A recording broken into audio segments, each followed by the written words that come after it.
Yes, I was getting excited.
Sure.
Then John Fetterman leaves.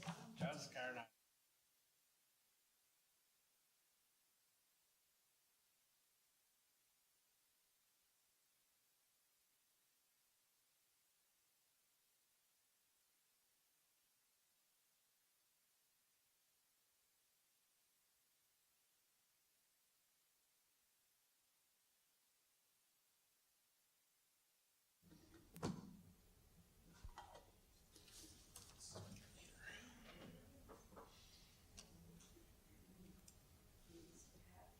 All right. We are ready. It looks like CNET is ready, and if staff is all ready, I will go ahead and call to order the Board of Supervisors regular meeting for Tuesday, August 20, 2024. If we could all rise for the Pledge of Allegiance. I pledge Allegiance to the flag of the United States of America and to the republic for which it stands, one nation, under God, indivisible, with liberty and justice for all. Okay, and we will go to the manager for announcements and roll call. Thank you, Madam Chair, and thank you to members of the board, staff, and the public for joining us this evening for the August 20th regular meeting of the Board of Supervisors. This meeting has been properly advertised in accordance with the Pennsylvania Sunshine Act as a hybrid meeting with the option to attend virtually and in person here in the main meeting room. If you are attending virtually using the WebEx platform and wish to speak on behalf of an agenda item, Please state your name, municipality of residence, and the topic you wish to speak on when the chairwoman calls on you. If you are attending in person here in the main meeting room and wish to speak on behalf of an agenda item, please address the board at the podium and state your name, municipality of residence, and the topic you wish to speak on. Prior to commencing the meeting, I have a few short procedural items to cover. First, members of the public attending using the WebEx platform are asked to remain muted during the meeting to prevent any ambient noise from disrupting the meeting. If a member of the public is acknowledged by the chair, they may unmute their microphone for their question or comment. Secondly, board members are asked to indicate their name when motioning or seconding a motion so that the members may accurately, the minutes may accurately reflect the action taken. Finally, a roll call of the Board of Supervisors will now be taken to ensure that all members can hear and interact using the WebEx platform. Please indicate that you are here when your name is called. Ms. Strickland? Here. Ms. Stevens? Here. Mr. Thompson? Here. Mr. Patterson? Here. Mr. Heller? Here. Thank you. Madam Chair, you have a quorum. Thank you, and I'll also announce at this time that we did have an executive session on personnel on August 8th. Okay, we will move to proclamations, and did we have anyone in the room or online in attendance for this proclamation? And seeing none, I will go ahead and read the proclamation. This is a proclamation of the Township of Ferguson, Center County, Pennsylvania, to recognize September 2024 as Ferguson Township Suicide Awareness and Prevention Month, and to recognize September 10th, 2024 as Ferguson Township Suicide Awareness and Prevention Day. Whereas suicide is a public health concern, and whereas in the state of Pennsylvania, one person dies by suicide nearly every 5 hours, making it the third leading cause of death for ages 10 to 34, and the fifth leading cause of death for ages 35 to 54. And whereas over 5.4 million people in the United States have lost a loved one to suicide, and whereas each member of our community is valued and irreplaceable, and whereas talking openly about stress and psychological health builds trust, reduces barriers to care, and enables early intervention, and whereas though we recognize there is no single cause or single solution to suicide, we know that access to support and treatment can save lives. And whereas local and statewide suicide prevention efforts should be deployed and encouraged to the maximum extent possible. And whereas most suicides are preventable by learning the signs and symptoms and limiting access to means, we can work together to help prevent suicide. Now therefore, Ferguson Township does hereby designate September 2024 as Suicide Awareness and Prevention Month, and September 10th, 2024 as Suicide Awareness and Prevention Day in Center County, proclaimed this 20th day of August 2024. And I'll take a motion to adopt the proclamation. This is Patty, so moved. Is there a second? And this is Matt, I'll second. Thanks. Any discussion, comments on this item, on this proclamation? We've done this for a number of years, and it's always moving, and I'm appreciative of staff bringing this back again to raise awareness, and obviously everything that was explained in the proclamation I think is important to hear, and I'm appreciative of you all bringing that for us. All right, we have a motion and a second. All those in favor, please say aye. Aye. Aye. Any opposed, say no. All right, thank you.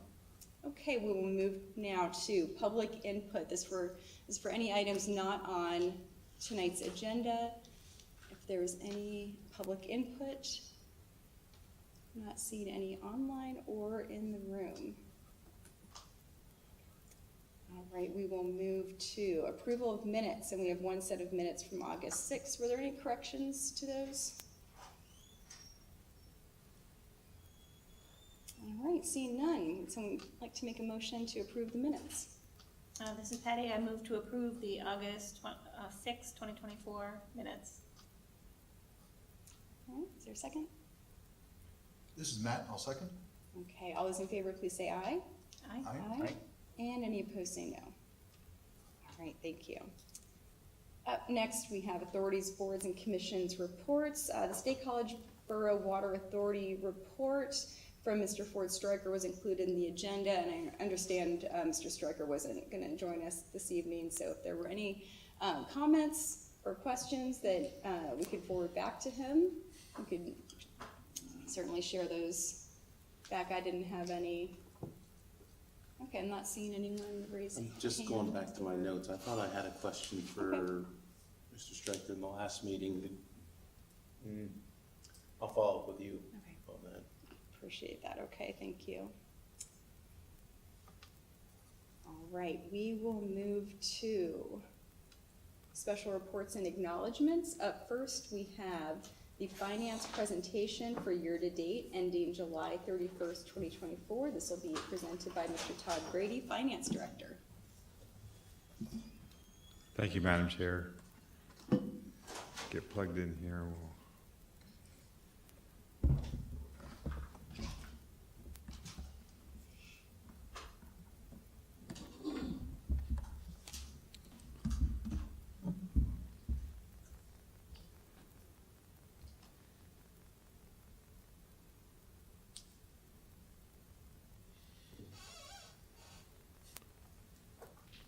So tonight I just want to present primarily where we're at through July 31st, 2024.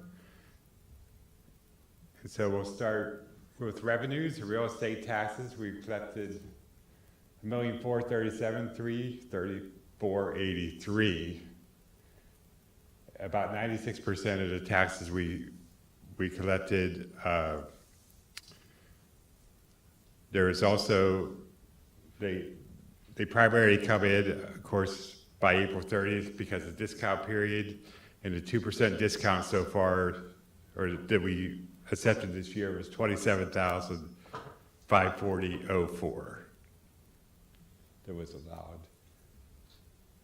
Stormwater, the discount we allowed on stormwater was $23,605.26, and the collections are slightly less than real estate because it's not the same rate. So commercial properties are higher in stormwater.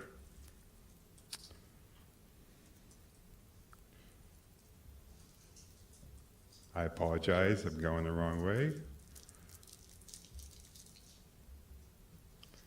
Hydrant fees, we collected about $178,000, about 96%, a little slightly less than last year at this time. The discounts of that were $3,434.78. Street lights, we collected about $20,000 and about 96% collected. Discounts were $397.93. Earned income tax, we're showing that we collected $4.8 million. It's $1 million less than last year at this time. There was a delay for one of the payroll providers submitting to Center Tax Agency, so we got a larger deposit on August 13th of $928,000 because the previous deposit was July 1st, so we were a little bit understated. We reported as cash when we receive it, so it's just working out. Just that when we cut it off at that time, that's where we were at. And they generally range anywhere from $350,000 to $1.1 million in one month. But it is a little bit inconsistent and not as steady. It's steady, but not the same every month. Earned and local services tax, $168,000, and it's slightly less, $43,000 less than last year. We haven't received anything for August yet. So we'll see, we'll check it later in the year. Real estate transfer tax.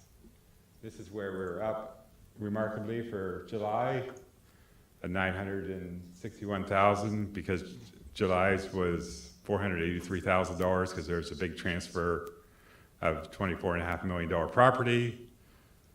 In August, there also was just reporting ahead, $299,000 for August because there's another transfer of a property that was $15.1 million. So those are obviously few and far between, so don't count on it to be that way all the time.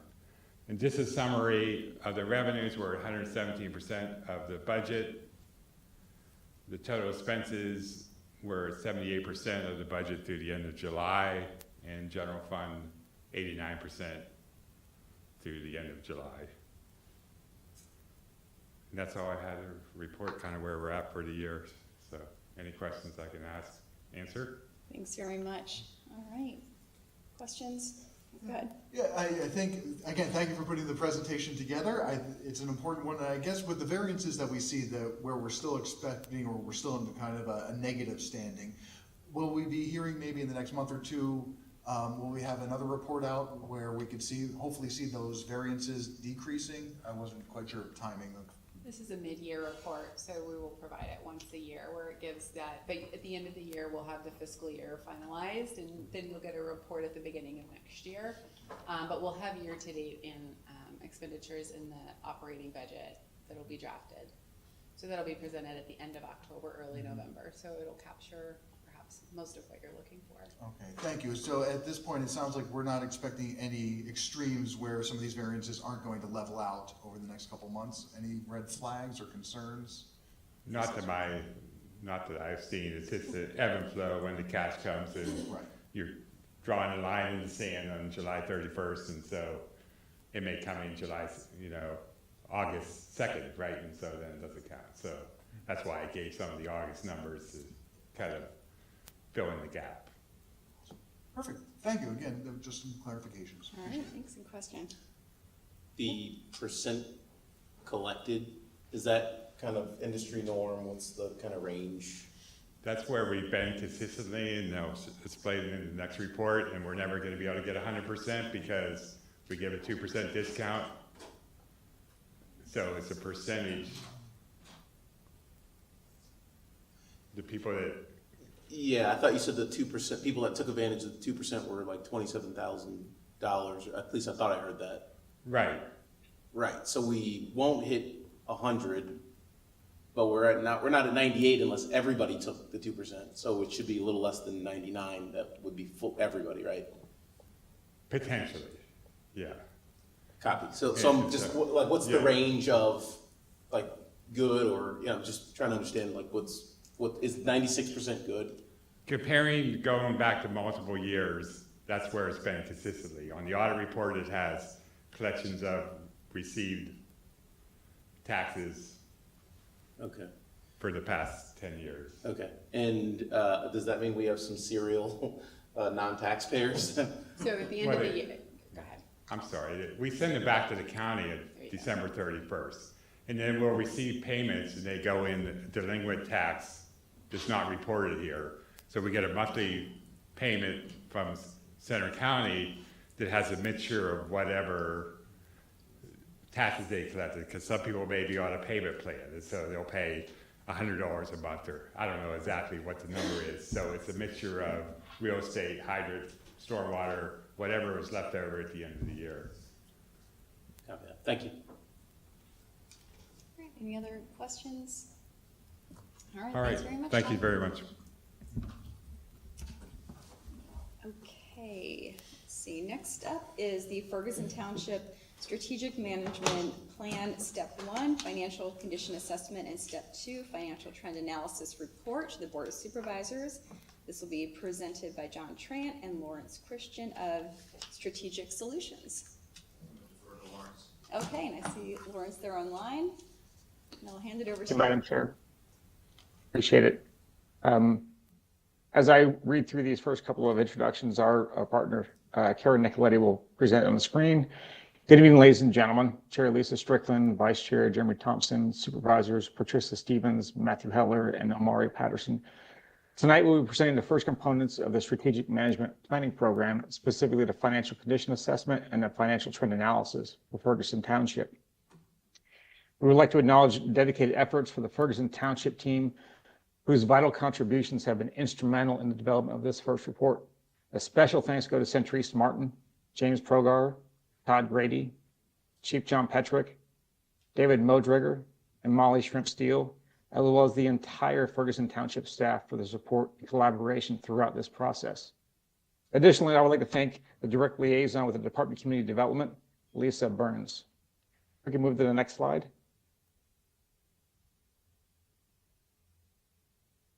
Obviously, the agenda review we'll go over the project team, operational approach to the stamp, introduction to steps 1 and 2, overall financial condition assessment, the financial trend analysis, some key takeaways. Team introduction. First off, I'd like to introduce our strategic solutions team who have worked on this project together. John Trent, obviously our president and CEO. Not on the call tonight would be Chelsea Puff, our senior project manager. Linda Rocco, our document specialist. John Toner is our planner. Jason Vrabel is our technical writer, and Bob Johnson is our public safety consultant. Additional specialized partners, Matthew Brynmore Moore, an architect from LLI Engineering, developed a preliminary administration space study, and Dan Dieseroth, the president emeritus of Gateway Engineers, who reviewed the elements of the stormwater management utility fee. Both of those elements will be discussed later on in stage 4. Our strategic partners from Mar Dissel, CPA firm, Brian McCall, vice president, Karen Nicoletti, principal from Mar Dissel. Mar Dissel will be the primary presenters for tonight. We move to step 4, slide 4. We'll touch on this operational approach for the stamp. This operational approach covers a high-level aspects within this overall stamp process. Our team broke each step down into components and focused our efforts on the methodology and deliverables of each phase. Beginning with step 1, this was really focused on data collection analysis with the main deliverables of the employee survey and ultimately the financial condition narrative. As we move over in the chart, step 2 is identifying those observations and presenting the economic trending along with the revenue and expenditure projections based on that data. Our team will be back later on in the year to present step 4, the management audit findings, to you at a later date. If we move on to slide 5. I'd like to turn it over to our strategic partners at Mar Dissel, Karen Nicoletti, and Brian McCall. Good evening. Thank you. Thank you for having us tonight. We are here to present basically step 1 and step 2 of the process. So step 1 really focuses on a look back as far as the history. And then step 2 is trend analysis, really taking that information and also information gathered from the township and projecting it forward. Kara's going to go through most of the report. I would just like to chime in and echo what Lawrence said. I think we received really good cooperation from your team in this process. A little background on us. We work with largely with audits, but also with some consulting engagements with 400 plus different local governments throughout Pennsylvania. So we do have a pretty good baseline for the range of what we see out there. I think you have a pretty good team here. When we started this process, that was one thing was how are we going to be able to get the historical information and put that together? Your team was able to get us that information, so we were able to quickly get the data together. It was well organized, taken from your financial statements, which really then allowed us a little bit more time to focus on looking forward. So I think you're in a good spot from a standpoint of it's noted in the stamp. One of the options under the stamp is basically emergency actions for the next step. You're not at that place. You're at a place where you're really, when we look at these different areas, you're doing a lot of the right things and you're really just trying to maximize and build upon that. So hopefully we can help you in that process. Now I'm going to turn it over to Kara here and she'll run through some highlights. Please feel free to interrupt us as you need, or wait till the end. The report that she put together that this comes from is about 60 pages long, so it is pretty comprehensive. So we will try to keep this as brief as possible to allow for questions for you as we move along. You want to take it over, Kara?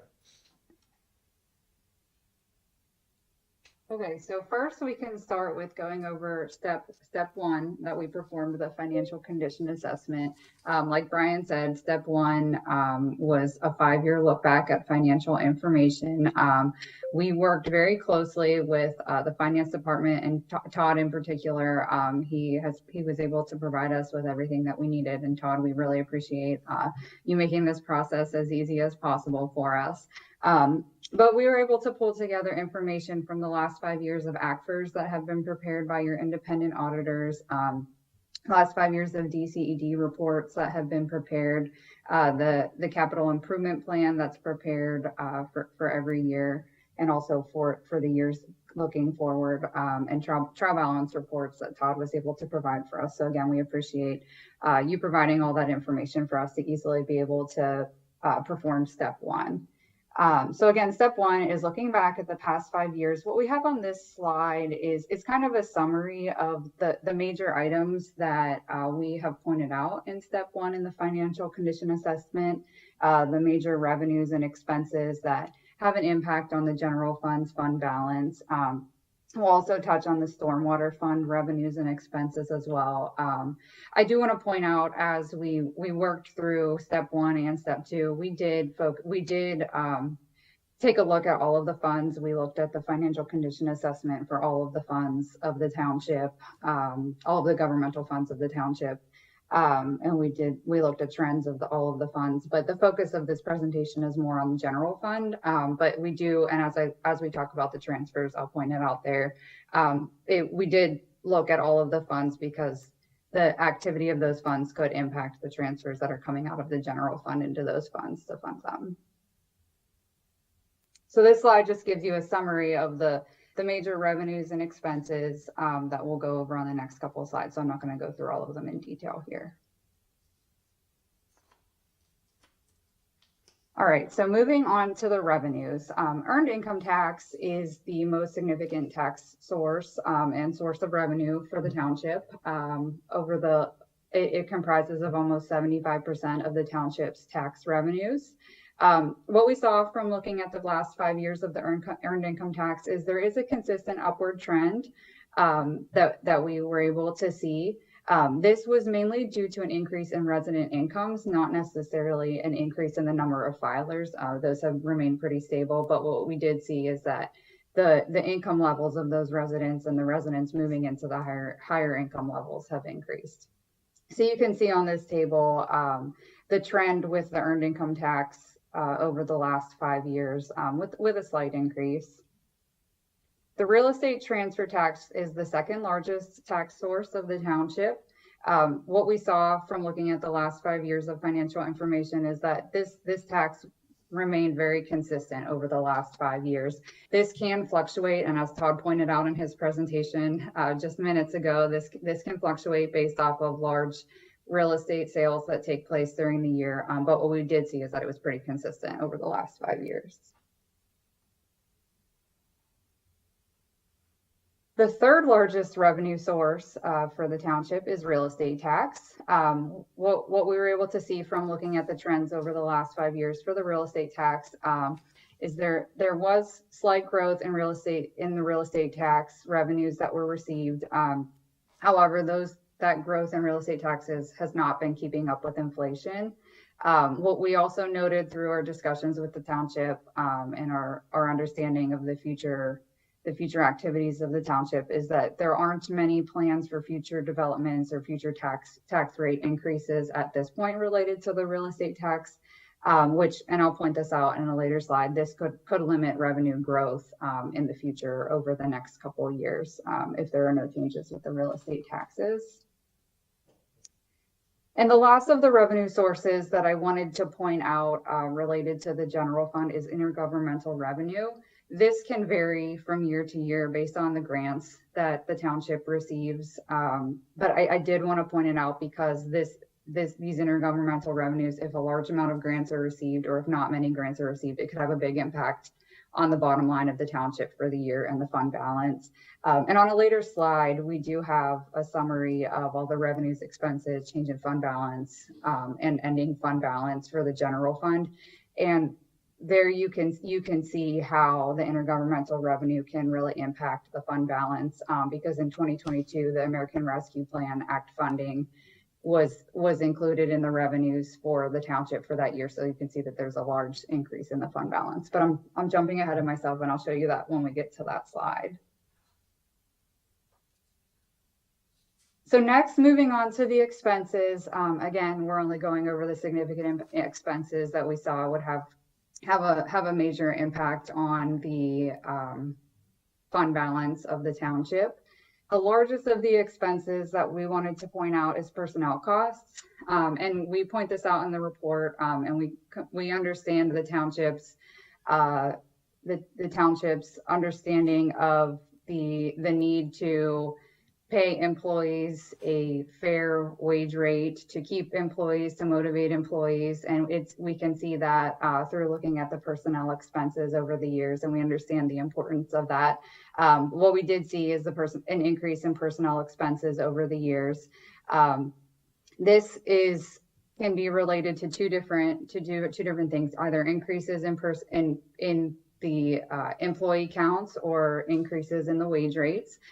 Wage rates are mainly coming from the collective bargaining agreements. And so through our review of collective bargaining agreements, we could see there are increases in the wages that are consistent with the trends that we saw from reviewing the personnel expenses as well, that they are growing. Capital projects is the next of the expenses that I wanted to point out. Capital projects can be funded through either township funds coming from the general fund or any other restricted township funds, or external grants. And throughout this process, we did learn that the township does have a very robust capital improvement plan that has a listing of all of the capital projects that they're expecting to be coming up over the next few years, what funding they're going to be receiving to pay for those projects, or where the funding for those projects will come from.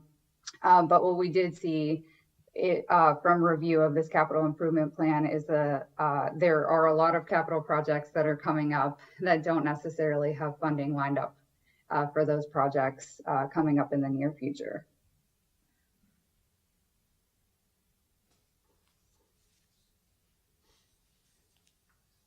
So the next expense that I wanted to talk about is the transfers, mainly the transfers out of the general fund. What we saw from looking at the financial data is that the township budgets certain funds to be transferred over for certain capital projects. Taxes are transferred over to funds based off of the budget. Debt service payments are transferred out of the general fund into the debt service funds to make the annual debt service payments for the bonds. So what we can see, what we saw is there's a large amount of transfer activity coming out of the general fund, and that really has the ability to significantly impact the fund. Again, and that's why we made sure to look at the activity of all of the individual funds when performing the financial steps 1 and steps 2 to ensure that we were taking into account any potential transfers that would be coming out of the general fund to fund the other funds. And this is something that can really differ between communities. It's really at your option, but how you present and organize your funds and budget. Many communities, maybe some of these things would mostly be in the general fund. Other communities could have more items than this where they set aside funding and move the money over. So that is something that you choose to do and handle that way. But we pointed out too, because within your financial statement, sometimes there's just a line called transfers. If you were to compare it to another community, maybe they would directly have their debt service expenditures listed within the general fund that wouldn't be in the transfer line. So that's really what Kara's touching on, is just to really expand upon those transfers. What are they for each year? Because it is between 2 and 3 million each year. So it is a substantial amount.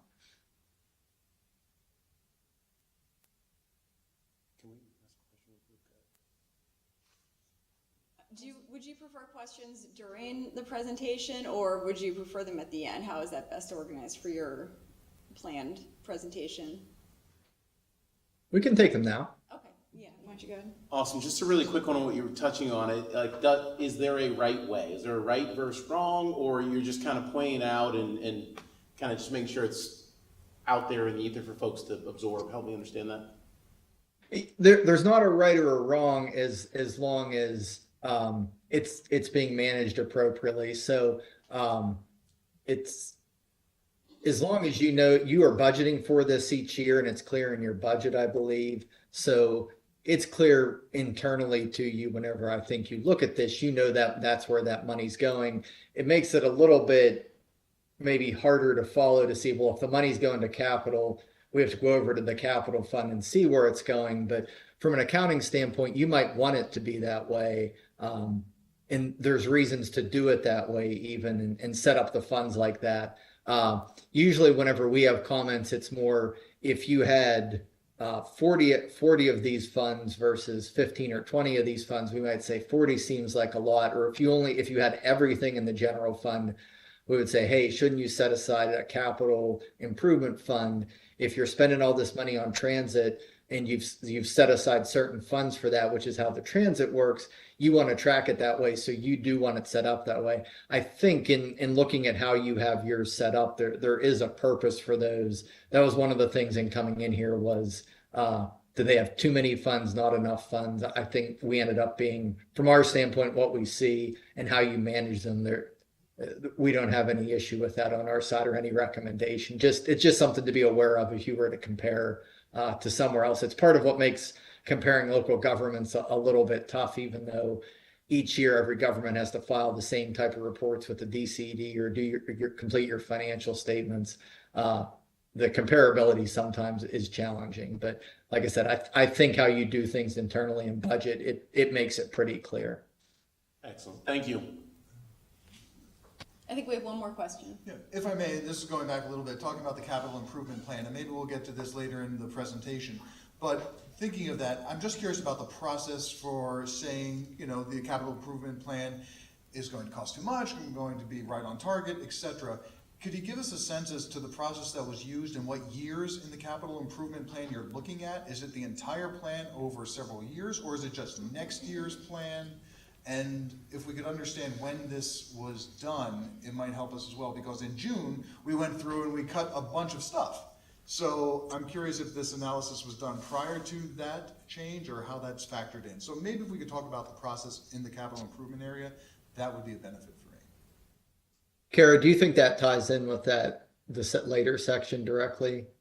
I can mention to you now, as you're specifically asking this question, the plan that we were looking at was 2025 through 2029. And I know that it was in process as we were working on it. And we had worked with Todd to get the data that would have been pulling to that plan. I know the final plan wasn't finished at that time. But what information was available was what we used at that time. Okay, so that's great, thank you. So it sounds like what was used was probably prior to late June when we went through and, put eyes across the capital improvement plan. I'm just curious, and that leads to the next question is maybe, again, we'll be getting to this, but how does that factor into future planning if we've made significant cuts already? Do we say, hey, we're trending in the right direction, okay? Or is there an assessment where we say we're trending in the right direction and here's the impact of it? How deep are we going to go into the analysis in the future? And maybe this is more of a staff question with this data to know that we're making the proper changes to make sure that we're solvent, et cetera. A lot of stuff I just said. I think that's one as we move to it'll be mentioned later on, but one of the things really is there's always a little bit of gray with the capital improvement because there's always a list of things that needs done. And to what extent do you want to plan for those and set aside funds? If the project is only going to be $200,000, maybe that's just the current year budget. If it's a $5 million project, maybe you want to start setting aside money so that you only have to take out debt for half of that, whatever that might be. But I think that that's really the part the process that I guess whenever we looked at it, that I think is for you. It's a good question because that's, I think, where we would go to, and some of the slides would point to, is how you want to look at what is on that capital projects, or I'm sorry, the capital improvement plan. It's a very good list of all these items. How do you want to prioritize and build that into the future? And also from an emergency standpoint, how much do you want, or should you have more set aside should something pop up? And every community really handles it differently. With the ARPA funding coming through, it really drove fund balances up across Pennsylvania for a lot of local governments. And so that the concern there would be, well, that provided a temporary boost to basically it increased unrestricted fund balance. And you can use that money as you see fit for general government services. But as we kind of get to the impact of that going away here, depending on whether you recognized it in 22 or 23, what is the plan? And I think Carrie, you said, is it 25 to 29? But those are the years that I think we looked at as important without that secondary influx. And we'll touch on that a little bit more. But I would say that's to take from this presentation. One of the things is the capital improvement plan, not just the projects, and you have a very good and detailed plan, but the funding side of things and how do you want to handle that? And that's more of your decision. And also an assessment of the need, where how important is each item on that plan. Thank you. That clarifies some things for me, and I'm sure I'll have questions when we get to this later on in the presentation. So thank you. Sure. Yeah, and when we get to the presentation, we can talk about it more too. But as we looked at the future trends, and as we planned out the capital projects that were going to be expensed in the future years, when looking at the next 5 years, we did include everything from the capital improvement plan that was included. And our recommendation then is related to everything in the capital improvement plan, like Brian said. It's the job of the township to prioritize and determine what needs to be done, first with the available funding. Thank you. And again, just for clarification, it was what was in the capital improvement plan before we actually really dove in and took stuff out of the capital improvement plan. I just want to make that clear, right? Yeah. Maybe Todd, because Kara, we did, it was sent after the corrections from our special meetings. Okay. So it was sent beforehand, and then I sent her an update. Okay. And so it wasn't before the adopted, but it was pretty close to what was in there. We already adjusted items. Because I sent James had sent one earlier. Yeah. With the original one, and then I sent a later one, and then they reviewed it again. So Okay. I think it's after we moved things and adjusted stormwater stuff and carpets and. Perfect. That's what, and Carrie, I guess I'm looking to you then to confirm that was the information, the latest one that Todd had provided you, that was used for all of this planning? Yeah, we used the most recent information that was given to us. Great. And we didn't do, as far as, because we were waiting on the financials to be completed, we did a lot of setup in June, but as far as diving in, I think that would have been July, right, Kara? So tying in with what Todd says, I think it would have to be the later information. Again, thank you for the clarification. I think I'm good. All right, we can move on to the next slide. But feel free again to interrupt if you run into if you think of any other questions. So fund balance, like I mentioned, as I was talking about the intergovernmental revenues, we have a slide here that shows a summary of fund balance in the general fund over the last 5 years from 2019 through 2023. You can see total revenues, total expenditures. For the most part, expenditures have been exceeding revenues by a slight amount for most of these years, with the exception, like I mentioned, of 2022, when the American Rescue Plan Act funding was received, was recognized. So you can see a bump in fund balance at that point. You can also see over the years that revenues and expenses each year are also increasing. But one thing that we look at with revenues and expenses increasing is that fund balance would increase at the same rate as that increase in revenues and expenses. So you can see revenues and expenses increasing, but not necessarily fund balance increasing at that same rate. 2022 there, that's the ARPA fund year. So you can see the spike there that pretty much ties into that revenue coming in.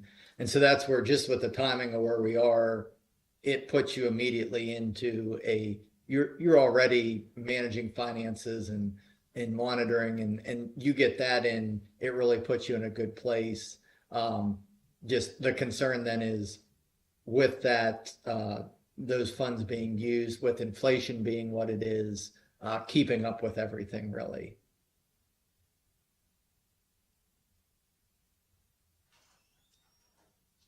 All right, on this next slide, we just wanted to touch on, outside of the general fund, the special revenue funds and the capital funds that are also held by the township. What we did see is that a lot of these funds are experiencing declining fund balance as well, with expenses outpacing the revenues. Two funds in particular that we wanted to point out are the Capital Reserve Fund and the Park Improvement Fund.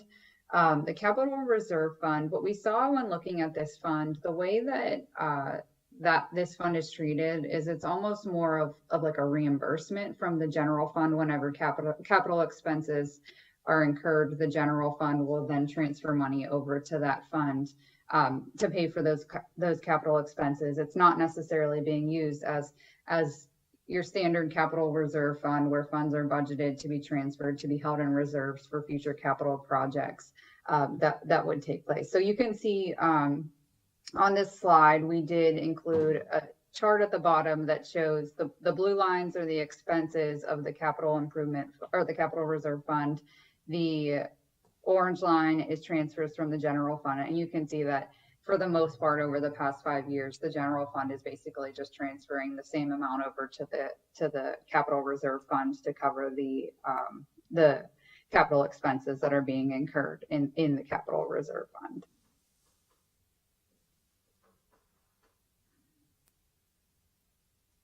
Next, I just want to quickly touch on the stormwater fund. Like I mentioned, we did take a look at the stormwater fund as well, and we looked at the financial information that was available in that fund from when it was created back a few years ago. What we saw from looking at the stormwater fee is that the fee has been stable over the last couple of years. Also, there are no anticipated changes with that fee in the near future. What our understanding is from reviewing the policies related to the credits and exemptions is any credits and exemptions for the stormwater fee will then be funded by a transfer from the general fund to cover that amount. So no matter what, the stormwater fund is still getting the funding, the expected stormwater fees that they're expecting to receive from the fee that's charged for that year. On the expense side, what we saw in the stormwater fund is there were significant capital projects, mostly wrapping up at this point with the $3 million Park Hills Drainage Way Improvement Project being funded through this fund, in addition to regular maintenance, also in employee costs being included in this fund as well. From looking at the fund balance of the stormwater fund, we did see the stormwater fund is operating on its own without the need of transfers from the general fund, other than the credits and the exemptions that we talked about previously when talking about the stormwater fee. But it is operating on its own, and the revenues that are being received for the stormwater fee are an amount that's able to cover any of the expenses that have been incurred in the stormwater fund as well.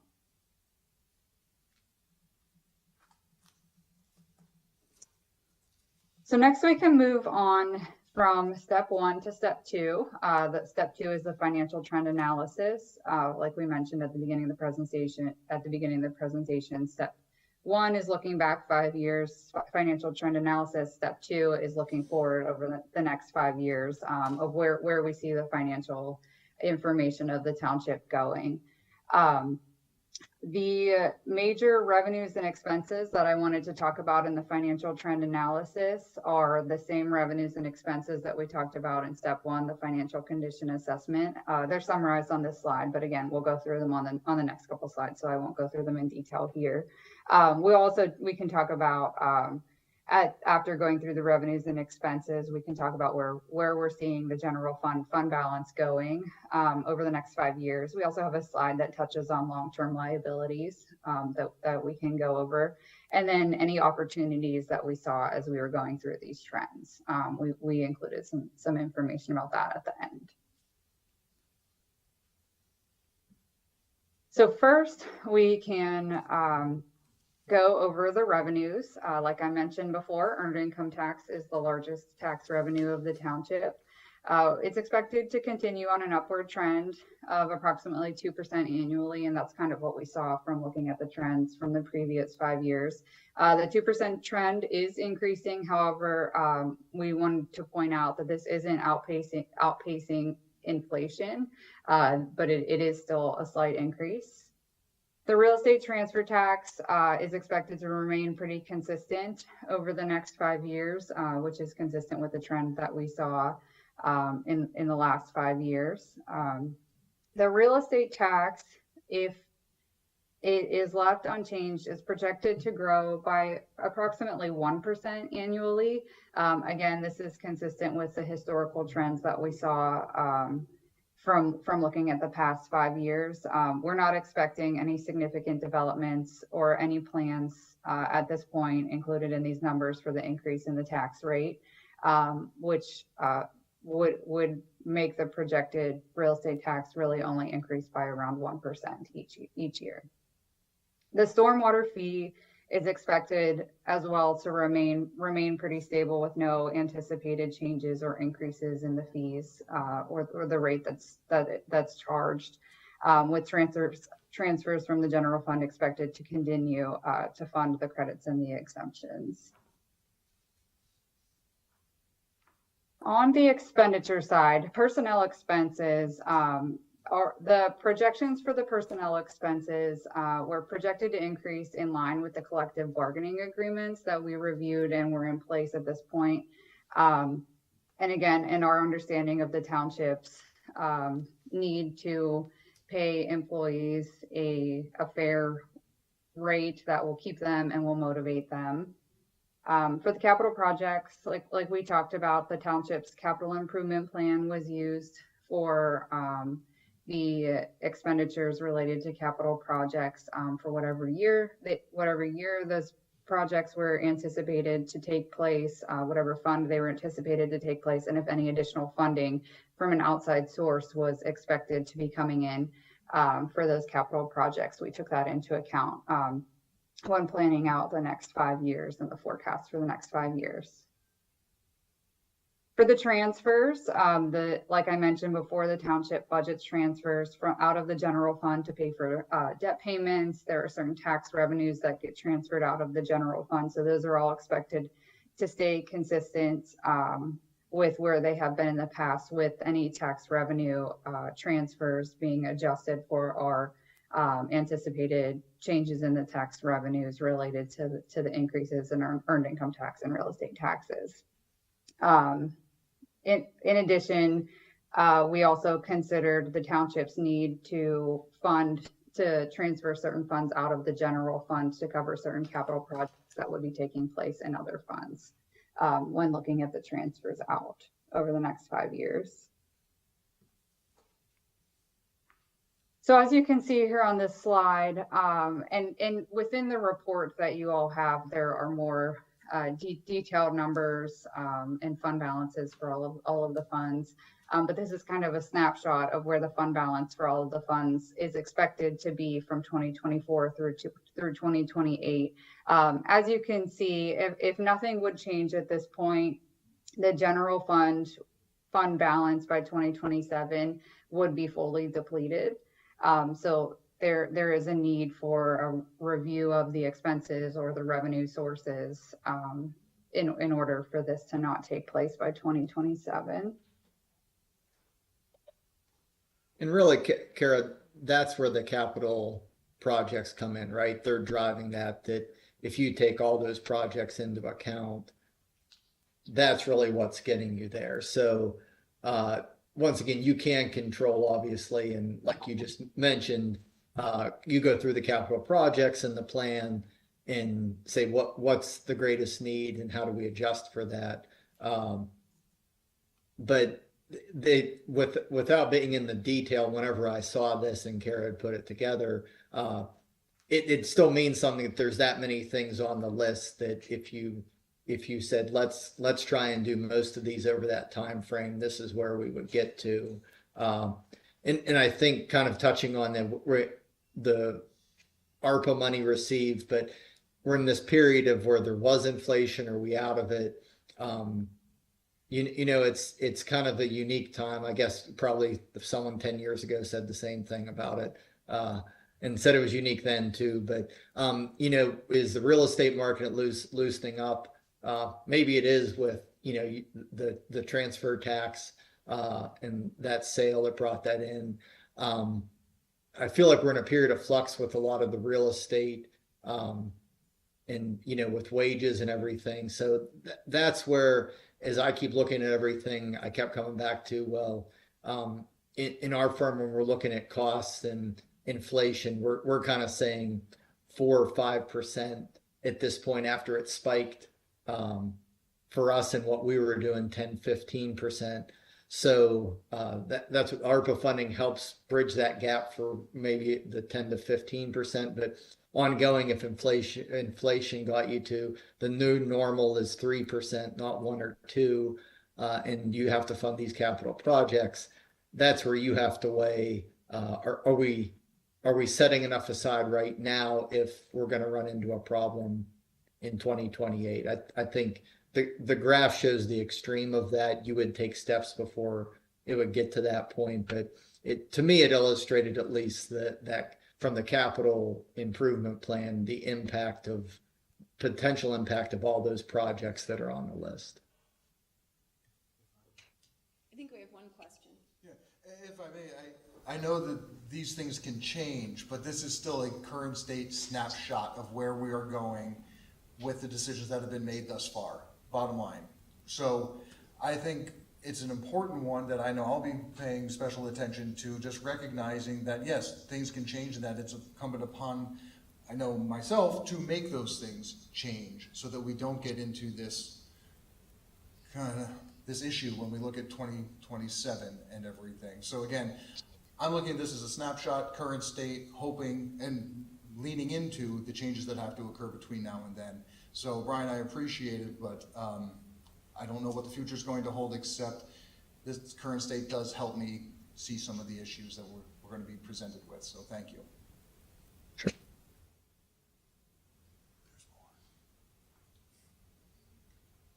Okay, we can move on to the next slide. Long-term liabilities aren't necessarily in the current financial statements that are reviewed at your monthly meetings, are reviewed when looking at budget versus actuals. But I did want to include them in here. So these are any liabilities that could be incurred at some point in the future. 3 long-term liabilities that are significant for the township are your debt, your bonds, which are included already, were already included in our review of the transfers out of the general fund and review of the debt service fund. So I'm not going to cover your debt service liability here, but the compensated absences liability and the net pension liability are your 2 other larger long-term liabilities. So I just wanted to summarize them here for you, just to be aware of them, that these are potential liabilities that could be coming up. The compensated absences liability, as you can see on this slide, it's pretty consistent each year, around $300,000. The net pension liability, this one fluctuates a decent amount based off of the actuarial valuation that is prepared every year, the assumptions that go into the actuarial valuation report, and also your investment balance for your pension investment funds that can fluctuate a lot based off of the gains and the losses of your investments each year. So I did just want to include long-term liabilities in this presentation as well. And they're also covered and explained in the report that we're issuing as well. So as we were going through step one and step two, we made a list of some opportunities that we saw that we wanted to bring to your attention. I know we kind of have covered these a little bit already as we were going through these slides, but we still wanted to point them out at the end as well. Grant funding opportunities. There are many grants available that can be applied for and received for many different projects. So the one opportunity that we wanted to bring to your attention is just looking for grant funding to cover the projects or certain expenses that the township has that would make a big impact on your fund balance at the end. Also tax rate adjustments, especially related to your real estate tax. You have a lower real estate tax rate than a lot of the real estate tax rates in your area. An increase in the real estate tax rate could provide some additional revenue that would support the rising costs. But what I do want to point out related to your real estate tax is it's not a significant revenue source for the township. It's not your largest revenue source. So an increase in the real estate tax rate, although would bring additional revenue to the township, it's not going to cover all of the deficits or all of the projected expenses that are expected over the next 5 years. But it would definitely help with with what is expected to be coming over the next couple of years. So this slide just has some key takeaways, which again we kind of went over as we were going over the slides previously. Some strengths that we noticed when reviewing the financial information is stable tax revenue and also the effective capital planning. You have a very robust capital improvement plan that we were able to see. You have a list of all the capital projects that are expected to be coming up over the next couple years. We did see on the weaknesses side rising personnel costs, which are expected due to where the world is going, and also the potential fund balance issues that we talked about. And opportunities, again, increased grant funding, if you can find grant funding available to fund some of the capital projects. And then also, like we talked about when talking about the capital planning, just the strategic use of your reserves. So then lastly, we included a slide because I know you're deep into the budget process at this point. So we wanted to include a slide of a couple considerations for you as you're working through your 2025 budget. Again, real estate tax rate increase, but the township should evaluate the potential increases to offset the rising costs. Expense control, which is the township's monitoring of expenses related to personnel and capital expenditures, and awareness that those are your two largest expenses and the expenses that are having the biggest impact on your fund balance. A fund balance policy is one recommendation that we have to be put in place, especially related to the capital reserve fund. Again, like I mentioned before, the capital reserve fund is kind of set up right now as almost the general fund just reimburses the capital reserve fund for any capital expenses that are incurred for that year. So taking a look at the fund balance, where you want fund balance to be for that capital reserve fund, and budgeting to set aside money to put into the capital reserve fund to use as a traditional capital reserve fund to set aside funds for future capital projects. And then lastly, the capital improvement plan, which we talked about. Just the township's awareness to prioritize projects based on the available funding and the community needs.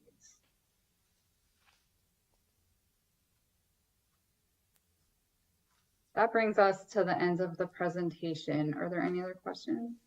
Thank you so much.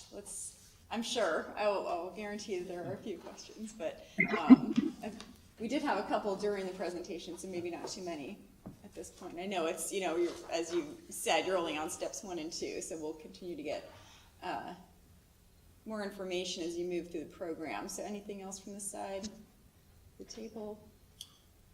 From my perspective, again, looking at the budget considerations, again, thank you for neatly packaging everything. This is the first step, and now it's how do we go about doing this and really leaning into it. Again, appreciate seeing it in black and white because it draws attention to the concerns that, we're going to have here. So, thank you. Those are my only comments. Thanks. Nathan? Yeah, can you maybe describe what a typical organization does, municipality, et cetera, with this capital reserve fund that Ferguson Township isn't doing? Sure. So there are kind of two types of capital funds we usually see. There's a capital project fund, which is often used when debt is issued, or if there's a municipal building, if there's a rec center, or there's just ongoing. That's a capital project fund, meaning that's where the expenses are going to be incurred and funded either by debt or by the general fund by grants. Capital reserve usually means, think of it as a fund balance reserve. We want to maintain X% of the general fund budget and set aside at all times. Think of a rainy day fund. Usually a capital reserve fund is more to build reserves, and so that you tap into it and maybe you have $1 million set aside there. If over the next 5 years your capital improvement plan, if all of a sudden it's kind of skyrocketing, you say, why don't we bump up that reserve from $1 million to $1.5 million to help defray those costs? So that's normally when we see capital reserve. It's more a set aside than just a place to track your capital expenditures and fund them. It's not, once again, it's not that there's anything wrong with it, but you have a lot of good things you're doing and a lot of good policies, and even you're able to track your capital expenditures pretty clearly by using the fund this way. The question would just be, the other side of the reserve is there's a concept in governmental accounting is based on this of matching the current period revenues to expenditures. And the other side of that is you want to provide the benefits that your current residents are receiving. You want to match to the expenses. So you don't want to save up a whole bunch of money and over the course of 10 years and have higher taxes for 10 years for some project that a lot of those people maybe aren't going to see because it takes that long. That's where, even though, debt, obviously you have to pay interest on it. Debt, for example, if you have a project that's going to, a building that's going to last for 30 years and you take out debt on it and pay 30 years on it, you're matching the service capacity and the benefit to the community with the yearly expenses on a matching basis. So it does provide matching of the benefit to the community with the expenses and taxes they're paying. So that's where you don't want to take it too far one way of, then someone comes along and says, why do you have so much in reserves? As long as what I've seen in my years is if you have reserves, as long as you have a plan for them and you clearly have a plan for your projects, if your projects total 8 million and you set aside $1 million in the reserve, that's not an issue. And it also just helps hedge against whatever the next thing might be that all of a sudden is a $200,000 project. But that's really what, it's just a terminology thing that to us jumped out at us. But once again, you have a good capital plan of expenses that you're looking at. There are places that don't look beyond a year. And so we say this, and I won't go as far to say it's nitpicky, but you're in a position where it's clear you're trying to financially plan and look out to the future. This is one of the things that would kind of tie in with all the other good things we see you doing to try to plan. That's helpful. So I think if I were to summarize all that you said is there's more than one way to use the capital reserve fund. One way is to fund it and then you service debt with it, or what we're doing today, which is money in, money out for capital projects as long as we have a very clear plan. So both work. It's just a kind of, we may want to make some changes based on the recommendation, but we don't have to because we're doing a good job with the current process. I would look at it and you could decide we're good with what we are currently doing, but it's just something to think about that maybe you end up saying, let's tweak this a little bit. Copy that. Thank you. All right, anything Thank you, Brian and Kara. And as we kind of conclude, we'd like to kind of provide a brief review of the STAMP operational approach that we discussed in slide 4 earlier in the presentation. Our team will be coming back to brief you, the Board of Supervisors, on the Step 4 management audit, where we will provide a review of the various departments, best management practices and best practices, organizational structure with recommendations, and that'll lead us into Step 5, the multi-year plan strategy, as well as Step 6, the multi-year implementation plan. We kind of like to say planning is great, but doing is better. And these last few phases kind of provide that strategy with a proposed implementation plan. And again, thank you for able to come before you with this briefing tonight. That's all we have. Thanks, Lawrence. Any other questions from this side? Patty, anything? No other questions, just thank you for the presentation. It was broken down and so easy to read. So I appreciate it, thank you. Yeah, thank you for the presentation. This was a great wealth of information, well presented. Yeah, thanks very much. And thanks for walking us through that. We have even more information included in the agenda, so a lot of details in there. So appreciate everybody coming to present that, and we'll look forward to the next update and presentation. And staff, thank you. Thank you. Thank you very much. Appreciate it. Thank you. Thanks.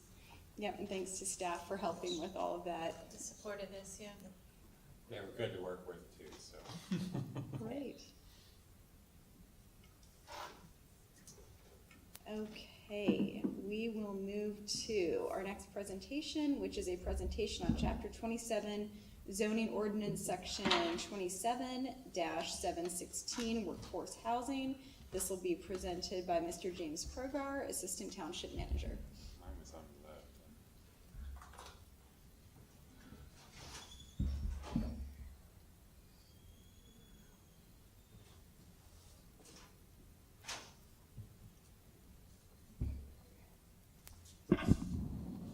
All right.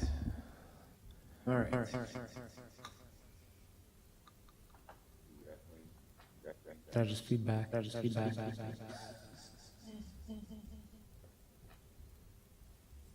Hello, check. Okay. We're good. All right. Not sure what was up with that. Okay. Thank you, Chair. Tonight we're going to talk about workforce housing, and I'm going to run through a little bit about it, how it operates, why we do it, how we do it, who it's for, when and where it occurs, and we've got a plan, so now what? So quick introduction, here are the simple facts. It supports buyers with within 80% to 120% of the area median income. It applies to West College neighborhood and the traditional town development or TTD districts. Developments, it triggers with developments of 10 or more residential units, and 10% is required to be, of those units is required to be workforce housing. There's developer incentives, known as bonus units. Workforce housing can be built on-site, off-site, or paid for via fee in lieu. The units themselves must be reasonably similar to market rate units, and the resulting units go into a program administered by the Center County Housing and Land Trust, and the units themselves become deed restricted for 99 years. So that's basically the simple rundown here. The next slide that I'm going to get into, you've seen before. I'm not going to lie, I took these directly from the last presentation you saw, so they should be familiar, but I just wanted to give everyone a reference point in case they weren't part of that presentation back in July. So what is workforce housing? So workforce housing, what we're talking about is housing that is affordable for people with 80% to 120% area median income. When we hear the term affordable housing, what we're really talking about is buyers in the area 50% to 80% of the area median income. Typically, you'll see that represented with the 60% marker, and that's kind of generally where that affordable housing range is. The current area median income for State College is, for a 4-person household, is $108,000 $200. So that gives you a general sense of what that range is. So what does that translate to in buying power?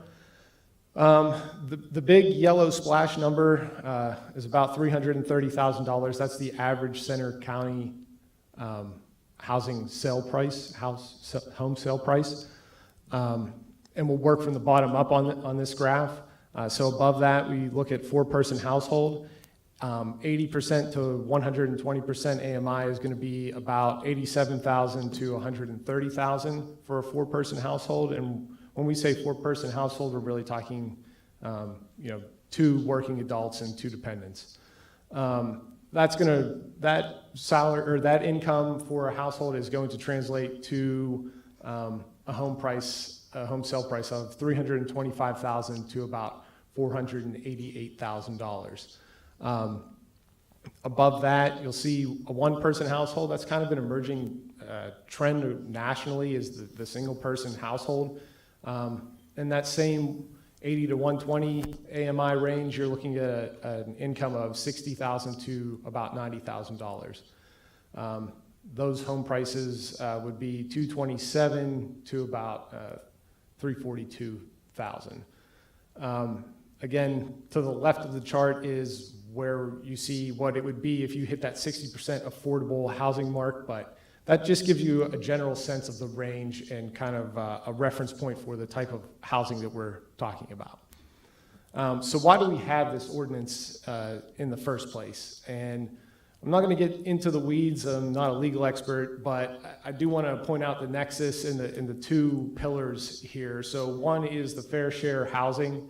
The PA Municipal Planning Code requires a comprehensive plan to have a plan that meets the housing needs of current and prospective residents in terms of being able to provide a variety of types of housing, as well as pricing is part of that too. And that really goes back to, that's something from a New Jersey Supreme Court case in the 1970s that said municipalities are responsible for their fair share of their region's housing needs. And that kind of set the standard. That's been tried in multiple states, including Pennsylvania. Since then, that's kind of the standard, is that each municipality is responsible for their fair share of their region's housing needs. So from there, we look at consistency. The PA Municipal Planning Code also says that zoning ordinances should be generally consistent with the comprehensive plan. That's a tale as old as time. That goes back to the Zoning Enabling Act that allows us to have zoning in the first place. It's got to be reasonably consistent. Courts have looked at that plenty of times and said that your zoning, your regulations, and your regulatory scheme for your municipality, as long as it matches your comprehensive plan, you're in good shape. So what does the comprehensive plan say? So the 2013 Regional Comprehensive Plan has 2 goals that really relate to this. The first goal is that we want to have an adequate supply of housing to meet the existing and future needs of residents, and that we want to be able to provide a variety of types of housing at different price levels to give residents greater choice in ownership and rental opportunities. There's some policy objectives beneath those goals that we didn't quite hit as a township, but we were pretty close to it. And as we all know by now, the comprehensive plan is currently going through the data gathering phase, and we'll have a new comprehensive plan sometime in late 2025. So we'll get another crack at it, and everyone has a chance to provide some input to that as we speak. So the actual ordinance itself, what is the workforce housing ordinance? So it does a couple of things here. It ensures affordable home ownership by encouraging a range of development types, and it provides criteria for workforce housing in terms of when that is triggered and what that housing needs to be. And it prioritizes residents and employees of businesses within the township. So that's part of the administration of the overall workforce housing program through the Center County Housing Land Trust. I included some slides in the packet that touch more on the administrative side of the program. I'm not going to get into that tonight in this presentation, but they are included in the packet if you want to review that. So the last thing here that I added is it also, there's an economic development component of this too. It's not just carrots and sticks for developers.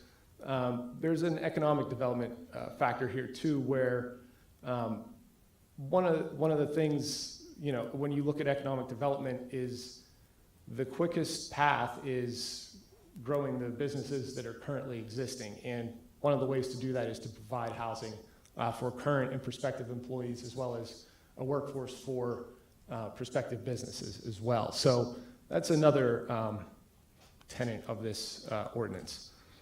So where and when does this workforce housing occur? West College neighborhood, formerly the TSD, still on the official map listed as the TSD, and that is the purple, bright purple in the right-hand side of the map, and the TTD, or traditional town development, and that's the gray polygon in the middle. Whenever you're constructing 10 or more new residential units, that's when this comes into play, or if you are converting or renovating 10 or more units over a 5-year period. So there's a couple of triggers there, but that's the general plan there. So hypothetically, we're a developer. We're going to develop a plan. We've got a plan together. Now, what do we do with it? Let's just, for the simple math, just hypothetically, you have 100 unit development in the TTD. So the first thing you have to do is, there are 3 options to choose from, is how you're going to dedicate the workforce housing. How are you going to address this program? You can build the units on site, you can build the units off site, or you can pay to offset them via fee in lieu. So that's got to be submitted with the initial permit application. That's the first thing that goes, so we know exactly what we're getting into right off the bat. We want to build them on site, so how many units do we need to build? So 10% of the total number of proposed units must be dedicated to workforce housing. So if you have 100 residential units, 10 of them are going to need to be workforce housing units. The main thing here is that units must not be segregated or clustered in the development. There's a couple other caveats when it comes to density and multifamily dwellings, but they go back to the idea that the units cannot be segregated or clustered in a development. So you might say, well, we're going to build in phases, so we'll just do this in the last phase and take care of it at the end. No.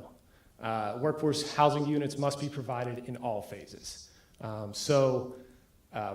If you have 10 phases and you plan on building 10 units, you're going to provide a single workforce housing unit in each phase. That's just the way it's going to go. The units themselves must be reasonably similar to market rate units. The exterior appearance may not differ. The insulation, windows, heating systems may not differ.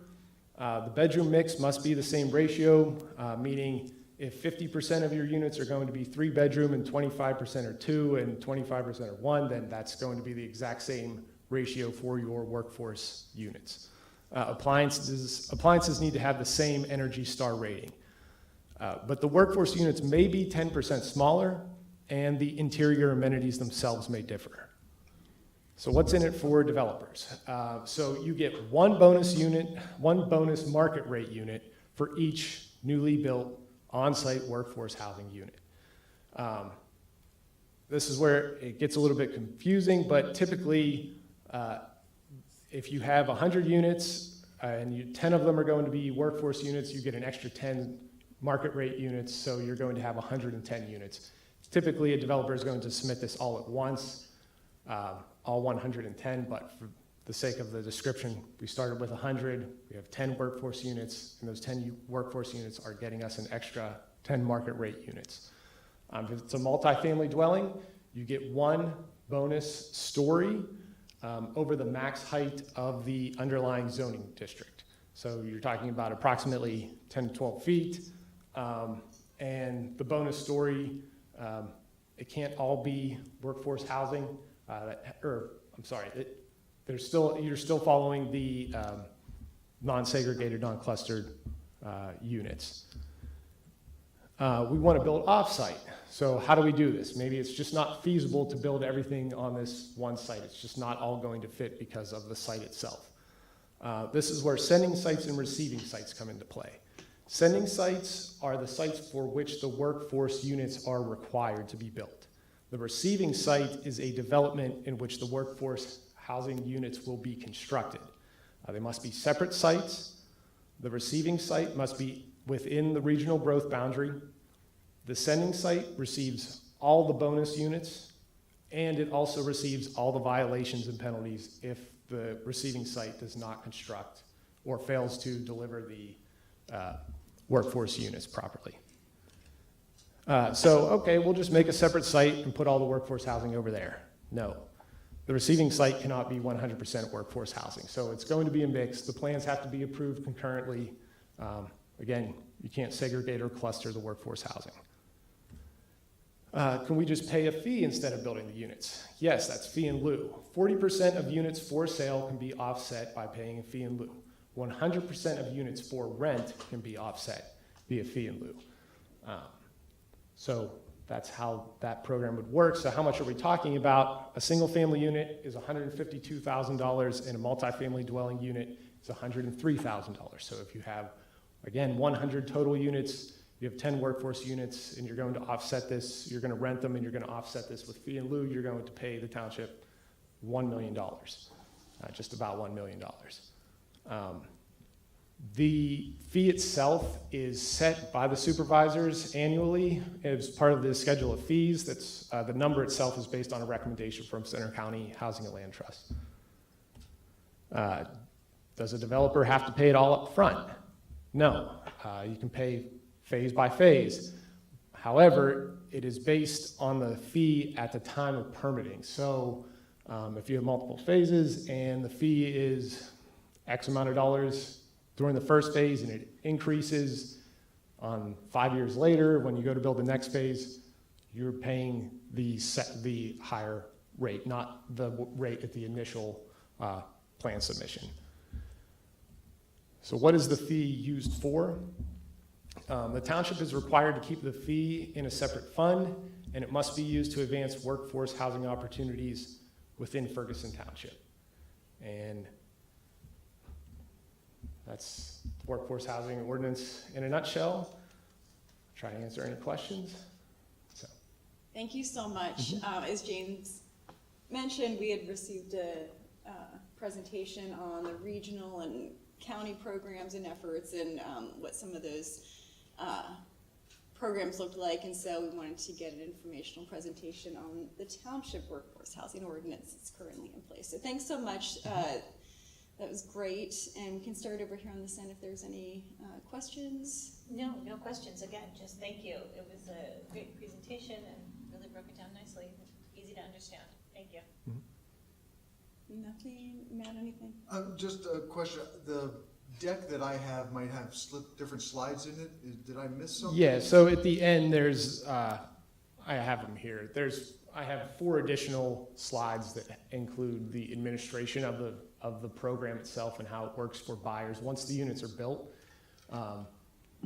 Center County Housing and Land Trust really administers that part of it. So I can go over that if you'd like, but no, but I think for me that's an important component to this because it makes the connection between the 80 to 120% for workforce housing and actually what it looks like when we do these things. So I'm a big fan of use cases, and I think walking through kind of how this works in the real world is an important one to further the conversation. So if you could. Yeah, I can. Yeah, so who can purchase these units? So the township or the designee, Center County Housing Land Trust, has the first option to purchase the units and put them in a workforce housing inventory.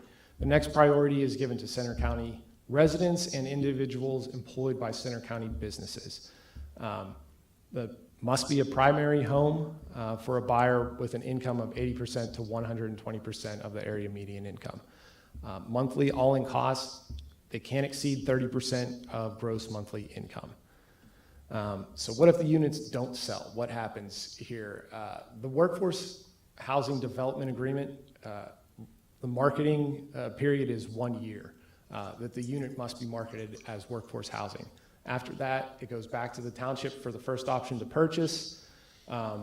If the township were to waive that option, the unit automatically becomes a market rate unit. At that point, it's demonstrated that there really isn't a market for the workforce unit, so it's a market rate unit. Alternatively, a developer can pay 60% of the original fee in lieu to convert it to a market rate. So maybe something changes in the economy and they see an opportunity where it makes sense to pay the 60% of the original fee in lieu, and now it's a market rate unit.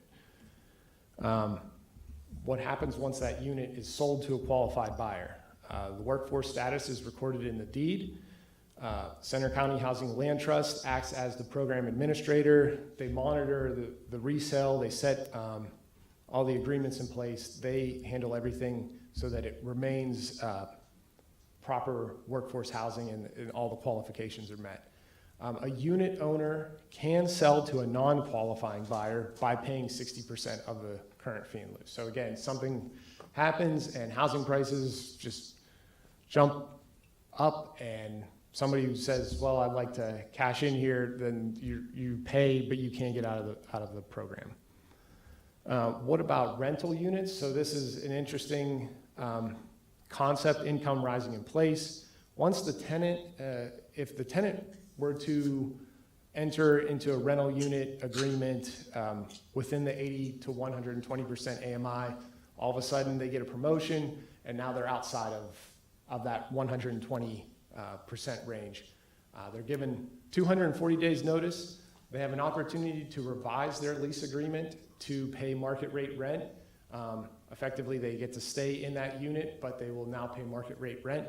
And subsequently, another unit within the development or a newly constructed unit of a future phase must be dedicated to workforce housing to take that place.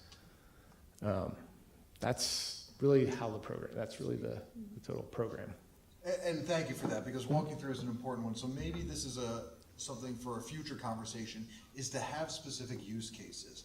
I'm a developer, I built X at this cost, and then somebody comes in at 80%, four-family, four-person household, they're making $86,000 a year, etc. What does that look like? And walking through use cases like that, I think are important for us to see, because again, as I go through this and take maybe different looks at this, different angles and put different lenses on, I see different questions that come up for me. So I think if maybe just putting a pin for a future conversation to have specific use cases, maybe from our community, are going to be important for me to see this, because I see the single family unit, 152,000, but that's a percentage of XYZ that the fee in lieu is. It gets things get conflated for me and a little bit muddled, so. Do you want to look at a model, maybe something, okay. Yeah, but again, specific use cases, if we have them, what does it look like? So that we can have deeper conversations about how it's benefiting maybe developers or impacting developers, benefiting single-family households, impacting single-family households. Things to that extent, so we can really dive into the meat and potatoes of this is going to be important for me. Okay. That's still what I'm looking for. So, thank you. What are next steps? That's a great question. So the next step will be at a future agenda meeting. The board will have discussion to identify what amendments they would like to propose for staff to go and work on. And then those amendments will get researched and considered into the amended workforce housing, reviewed by legal, and then discussed at a future board meeting for consideration, and perhaps if we're ready, authorization for a public hearing, or on repeat, bring it back to the board for further amendments after those amendments have been made. That would be next steps, is to have a discussion tonight. We wanted to follow up. Missy did a great job. Missy, the executive director of the Center County Housing Land Trust, really talking through what the regional workforce housing looked like. And I think there may have been, at a very high level, some of those use examples, but I would agree with you, Supervisor Heller, it was at a very high level, and so some details would be very helpful. But we wanted to really hone in and talk about the ordinance as it currently exists for Ferguson Township. So before we have the discussion as to what amendments the supervisors would like to discuss for consensus comments, and requests to have amendments in the ordinance, we wanted to be sure that there was this opportunity to have a breakdown of what the current incentives are, for example, how it's applied, how the ordinance is applied, for your consideration. And so at the next agenda, or excuse me, at the next discussion at the board level, then we're receiving from the board what you would like to have amended. Bring it back to the board for discussion and authorization for a public hearing. So next meeting? It'll depend on that. It'll depend. So we have some other items. Yeah. So we have a list of items that are on the docket for the next couple of meetings, but that priority discussion, as we will be having it with budget, certainly applies to the agenda. But in a future, hopefully very soon. Yeah. I would just say, I had the benefit of reading the ordinance back in January. It was like the first order of business upon being installed. It was great. I read it, and I've got some notes from back then, so I'm ready to kind of bring those up. So if there's some time to kind of have a little bit of dialogue in the next meeting, I'm ready for it. I'm just throwing it out there. I'm ready for it. I don't know about you guys, but I am. Great. Cool.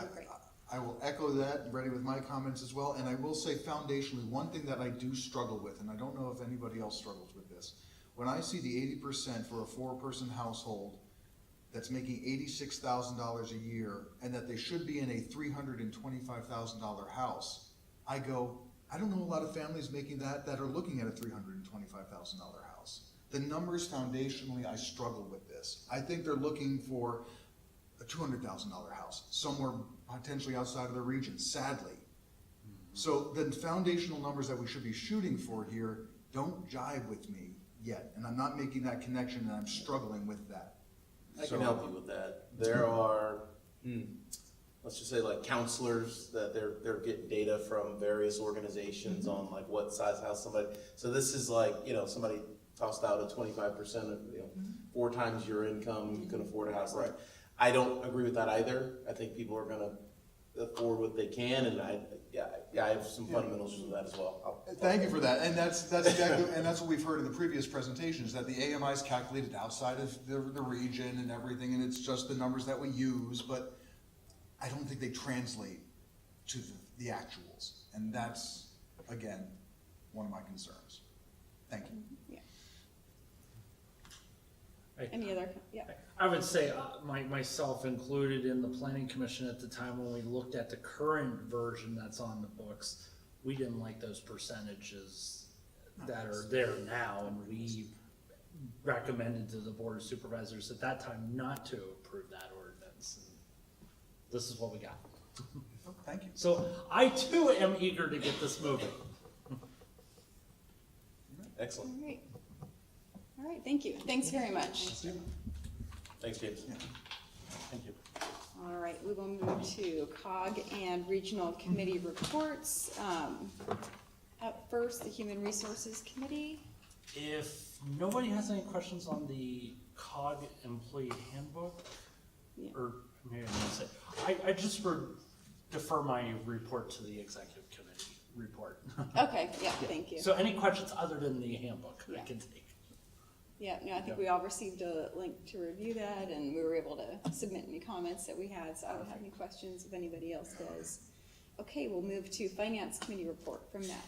Because we're knee deep and almost up to here in finance. So of course we're entering budget season. Just want to set the table. September is going to be a very busy month with COG and our budget hearings, etc. But a couple different things we wanted to focus on, and you'll see these in the report. And I think they're calling this almost like the Strickland Doctrine. We're looking, I'm just gonna name it that. The idea, yeah, so thank you. The idea that anything over $10,000 or 10% when reviewing the budget that comes in over $10,000 where it was, or 10% greater, will be looked at and highlighted in our budget discussions. So I'm just gonna paraphrase and call that the Strickland Doctrine. That does ring a bell. Yes. Thank you. I will say this, Harris Township did bring up some concerns that 1/3 of their budget does go to COG, and they are questioning the sustainability of Harris Township in COG. We'll just say it that way. The other parts that you'll see in the report, also the CRCA was looking at some of their, updating their fleet of vehicles. We did have a nice robust discussion, so I encourage folks to look at the video on this one about where their funding comes from, and that essentially no municipal dollars. So Walt Schneider did go into details as to how they are budgeted and what their budget model looks like, and I thought the conversation was very good, so I encourage folks to look at that discussion. And I will say that our comments from the night before, or 2 nights before that, were included in COG's discussion, and so I know I had some concerns about that information that we provided being included there, but it was included.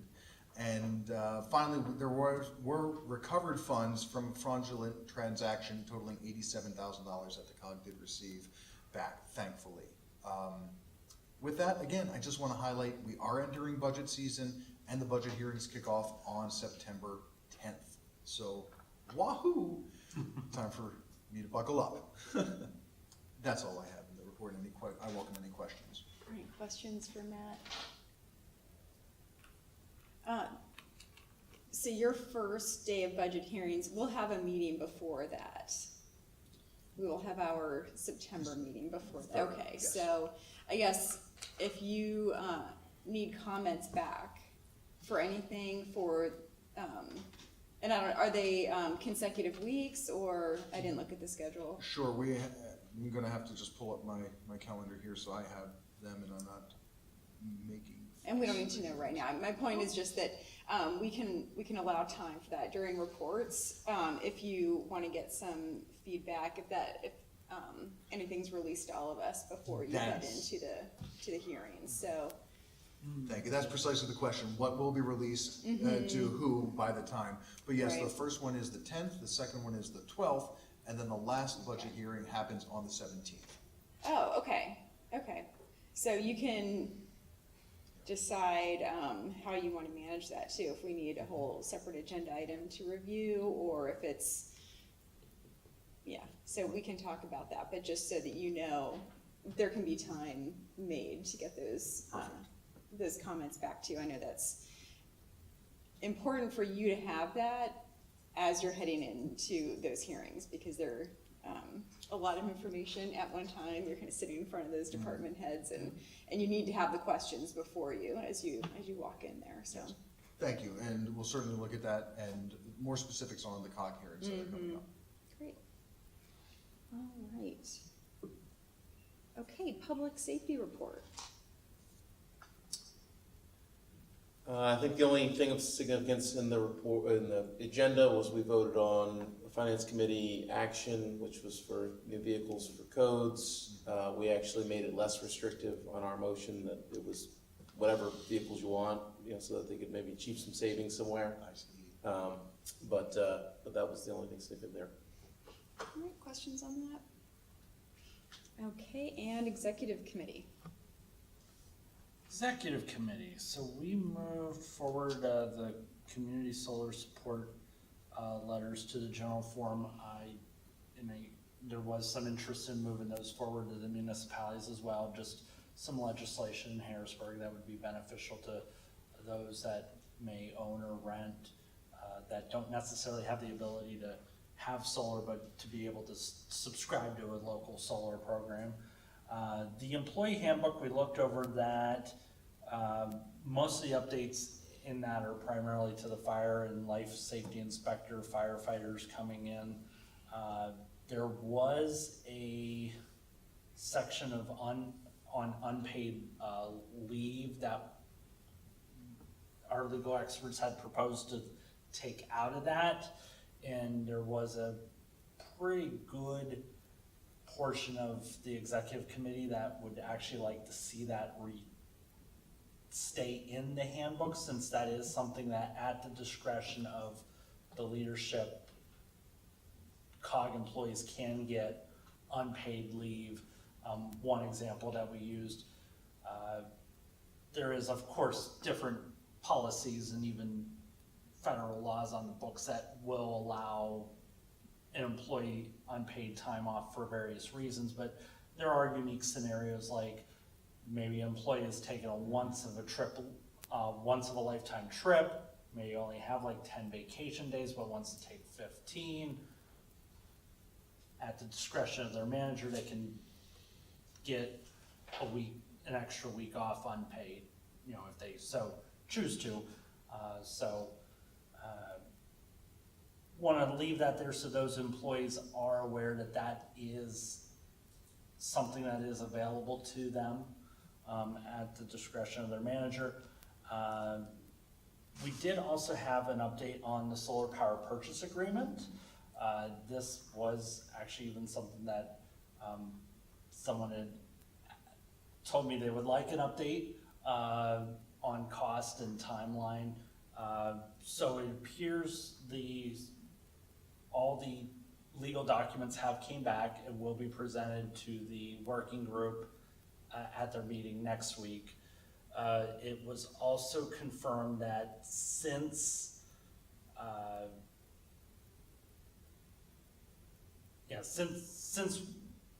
up until this point, all we really knew was there was $165 spent in legal fees. It has been revealed to us that, and I'll use the words of the interim executive director, this figure I'm gonna say was not spent, but it has been incurred, not paid, $153,456 additional in legal fees has been incurred, not spent. So the executive committee is kind of wondering where was this approved? Are we going to be responsible for paying this? They would like the working group and the solicitors to get to the bottom of this. And there will be a matter of record on this in the agenda for general forum. Okay. Questions for Jeremy on this? I guess I'm looking forward to that conversation. Right. Well, it sounds like there won't be, it'll be in matter of record. So We meet, so general forum meets on 26th, the working group meets on the 28th. So it appears the working group will get the update, and then, see where the discussion goes from there. Because even the school district actually had a meeting discussed this in their meeting last night, and basically no action was taken. It just kind of appears there's some looking and further discussion and kind of getting a better understanding of what happened. yeah, and that's what And I don't necessarily, that's the thing, I don't think anyone should necessarily jump to conclusions until, we get all the questions answered and get all the facts. So there's a meeting Wednesday following general forum. Yep. And then probably with a full update, well, obviously it's a working group meeting. And then I guess we can anticipate this will be on the general forum agenda in September likely, because the documents will all be ready, so I'm guessing. Right. Or was that discussed at all? I would probably expect to see something in September, because I was even thinking, I think I might have seen, looking at some of the materials from the school board meeting I was listening in on last night, it looks like this is something that they'll take a look at in September as well. But we may see something back sooner as a participating municipality, even before general forum. So Right. In September, if these documents are ready. Okay, I guess we'll learn more at the working group meeting then, so. Okay, so we'll know more by our next meeting. Okay. Any other questions? Go ahead. No, that was all. Okay. Climate action and sustainability. I don't know if we still need to get that report. Oh, did I skip right over it? That's okay. Kind of sound like you're. Sorry, I just wanted to make sure. I guess I skipped right over, I'm sorry. Let me just see if there's any other questions on executive. No, okay, so let's skip back to climate action. Okay, climate action and That was an important one. I don't know how I sustainability. skipped right over No, that's that. all good.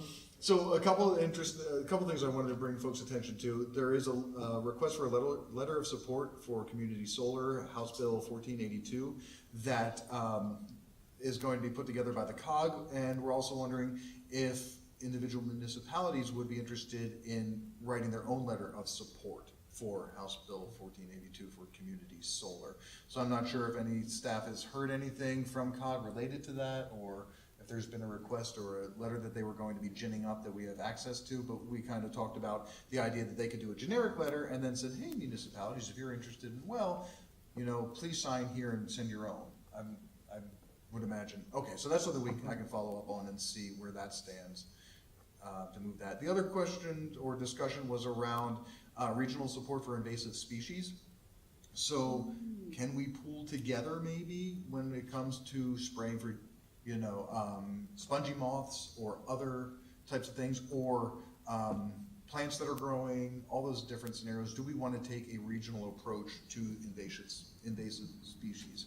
So that's a question. We told COG, we asked COG to go ahead and develop a list of those species that maybe we can then shop around in municipalities, like, hey, here are some important ones that we want to consider. Do we want to take more of a regional approach and continue the conversation? So it really was just around what's the interest there. Let's take it to the municipalities and see after COG generates that list. Then a couple other things, cart outreach, that's going on right now, right? We should be selecting the carts that we want as individuals in the municipalities to say, so I encourage folks, go out there, register, select the cart size you want, because that also provides more detailed information back to COG and helps in services and everything else when we have more specifics there. And then finally, the recycling rebates are being replaced that we used to get from from Refuse and Recycling, where the new grant program, so the rebates are going away, and the new grant program is 50% reimbursement. What I asked in the meeting was, what does that look like? What are we projected then? How are we going to be spending that? What do the grants potentially look like in the next coming year or two? There wasn't a lot of answers, or there hadn't been a lot of investigation as to how the new grant program, what it would look like, or the impact of the old one going away. So it was really just an informational note that, hey, this has changed. Okay, so my question is, now that it's changed, what's it gonna look like? And can we maybe revisit whether or not it's working, right? As we go forward. That was it. So happy to answer any questions about that, or take back any notes folks have. Thanks. Is there a postcard with a QR code that's supposed to be going out to residents about the selecting your cart size? Yes, I don't believe at that time they had been mailed yet, so we're still waiting on those. And is that something that we could put on our website, the QR code? It is, It is on there?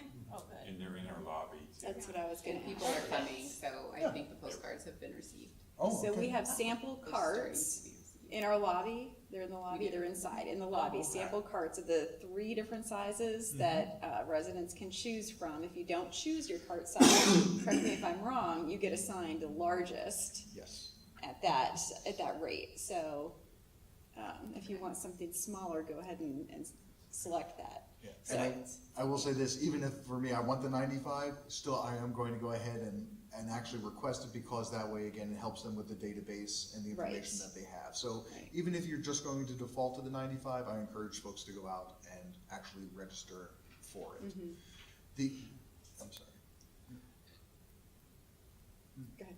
Okay, so with that being said, also, I did bring up, the night before, maybe a week or so before, we talked about the $10,000 for recycling the old trash cans that we have. And I actually had a coworker who suggested, well, what about reusing them? So as made the comments the other night, I would not throw away a trash can for me that's working well. I found another use for it. Sure enough, it was even presented where somebody in the meeting said, well, yeah, we used to use them to hold our basketballs at the house. And I went, oh, okay. So maybe that $10,000 isn't necessary, and maybe the campaign is, maybe a postcard for $500 that we send out to say, here are other uses for that receptacle that you can go ahead and keep. Yeah. And saves us $9,500. I don't know. But again, looking into maybe not spending that $10,000 on recycling trash cans. Yeah, that's very creative. My coworker, I thank them. Very good. All right. We're promoting upcycling. Upcycling cards. There you go. All right. Any other questions on reports, trash carts, anything? Yes. So yeah, I think it was my understanding something did go to the municipalities on the community solar project, but maybe that was a misunderstanding. But I would maybe expect something to come through later. But then again, I think as elected officials, that is something in your committee. If you wanted to bring that forward for our board to consider, I don't see a problem with that. So whether it comes from COG or just you as our representatives of that committee, we can take a look at it. Thank you. Yep. Very good. All right, well, thank you everyone for that, and we'll move to other committee reports. And this evening we have a report on CNET from Ms. Leslie Lang and Cynthia Hahn.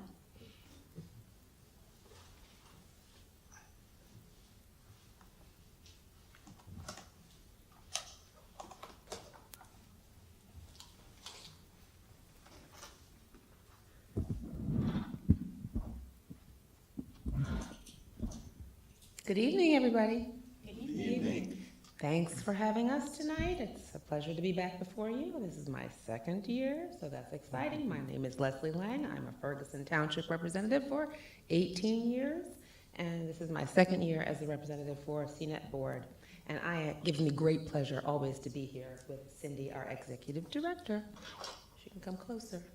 I'm not biting tonight. And I want to just take a moment just to say thank you to the supervisors for the stability in governance that we witnessed through your two-step audit. So thank you for that.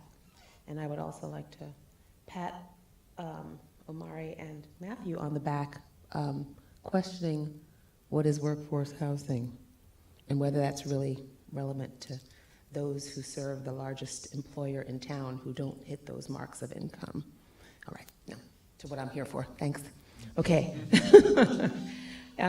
If you look, we brought some slides with us here today. If you go to slide 2 for us, you will notice that CNET produced 469 programs for the 2023 season, and they have done this with just 4 full-time employees and 3 part-time employees.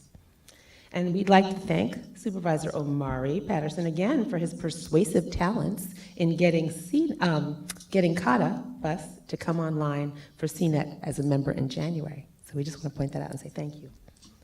We'd also like to thank the township for coming alongside of us for the closed captioning initiative that launched in February. This brings us to being 14 of the 17 members that provide this valuable resource to our community. A lot of people don't think about closed captioning and how important it is, but it not only provides benefits to those who are deaf or hard of hearing, but to those who speak English as a second language. It also increases accessibility and it improves comprehension of timely government issues like those you're speaking of this evening, and it increases public engagement. So thank you for coming on board for closed caption. On our third slide, you'll notice we're talking about the Ferguson Township programming. It has remained consistent in 2023, and 27 board supervisor meetings have been recorded, 17 planning commission meetings, and an additional 84 bulletin board messages for a total of 54.4 programs. And you'll note on the upcoming slides, that's about 10.6% of all member programming for 2023.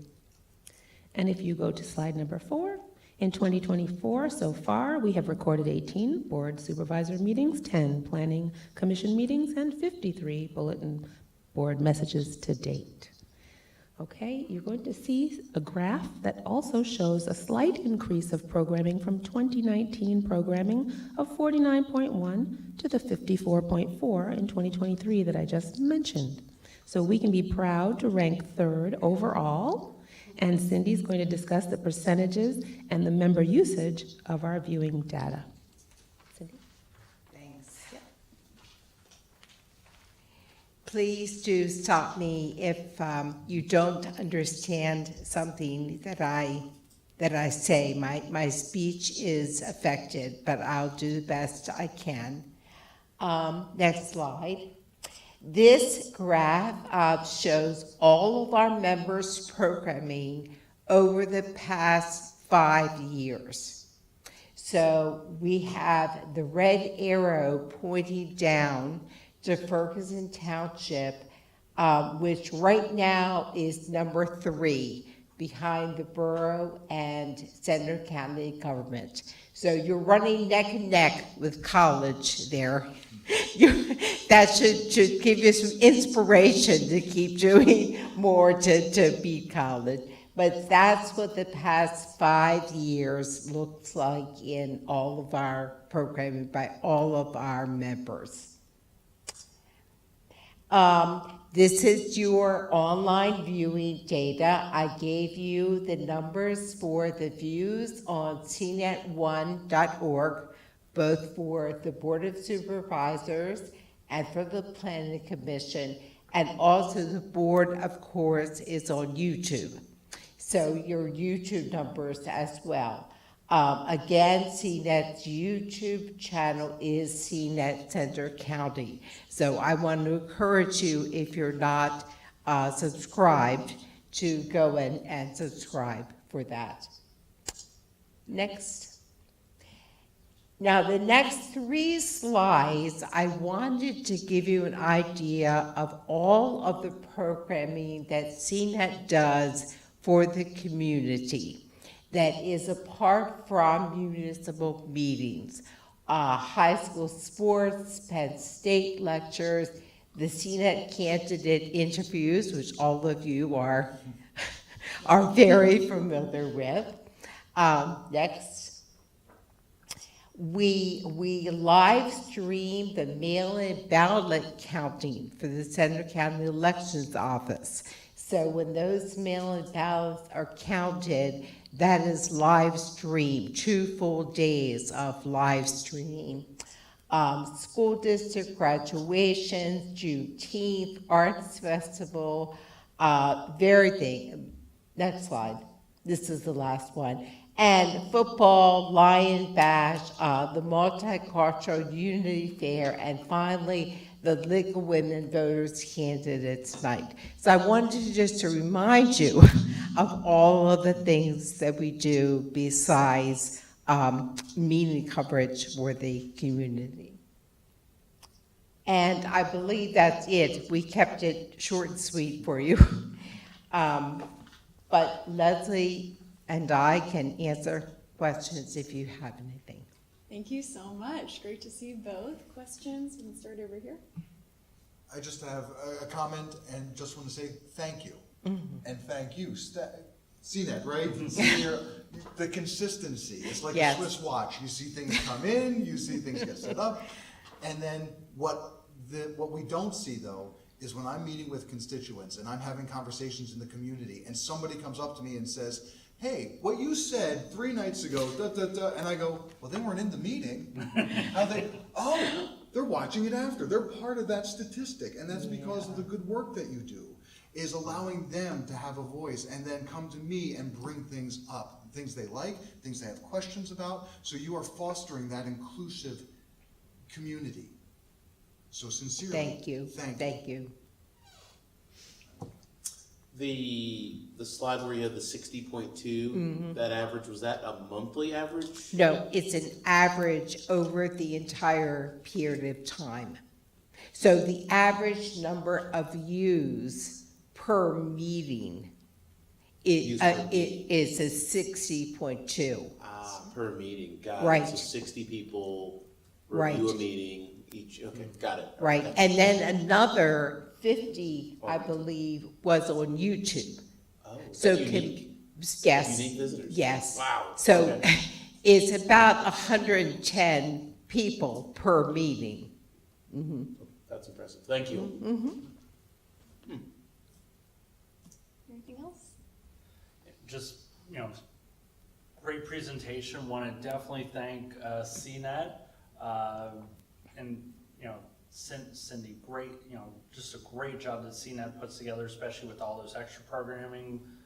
I could say watching some of that election coverage from 2020 was very insightful, because as social media was rampant, I was able to, look back and be like, no, I saw it happen. It happened this way. It was a very thorough process, very professional process. And it was great to have you there for that level of transparency.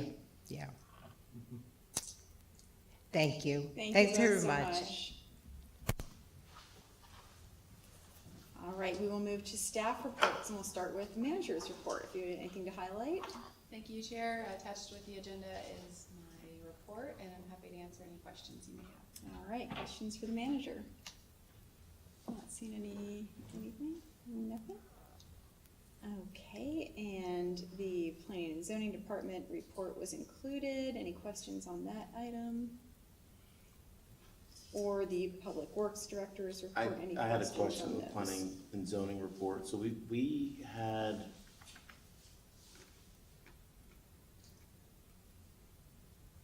on the ordinance enforcement piece, are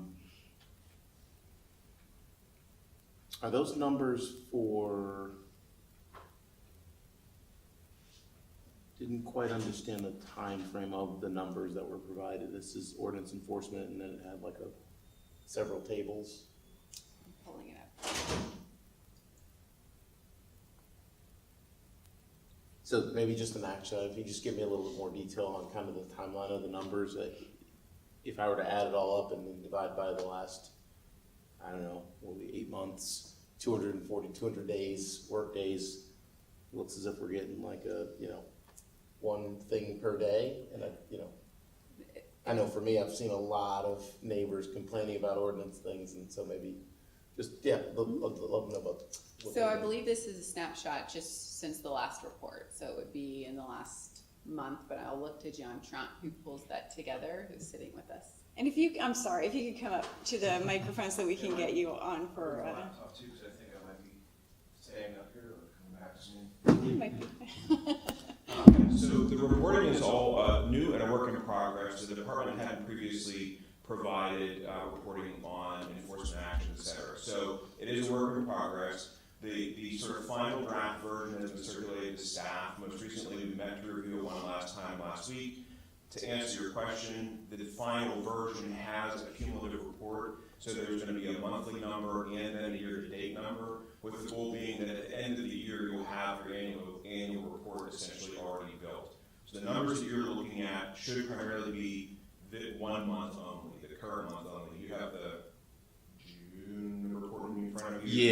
Yeah. So those are June numbers, but admittedly, because it's all new, sometimes things get crossed a little bit. So again, in the new report, we'll have specifically current month, year to date, to be able to see that trending. And then ideally, we'd like to build in some graphics, some bar charts, et cetera, so you can really illustrate the trending over time. And then you have an annual report each year to build year over year. Thank you. Thank You might you. recall I mentioned the new tracking and monitoring program, and much of what John has been working is to get that reporting system more consistent, and the gathering of that from staff implemented and more routine. Yeah, great. All right, any other questions on either planning or the Public Works Director's report or the Chief of Police report? They were all included. Okay. All right. We will move to. I did. So the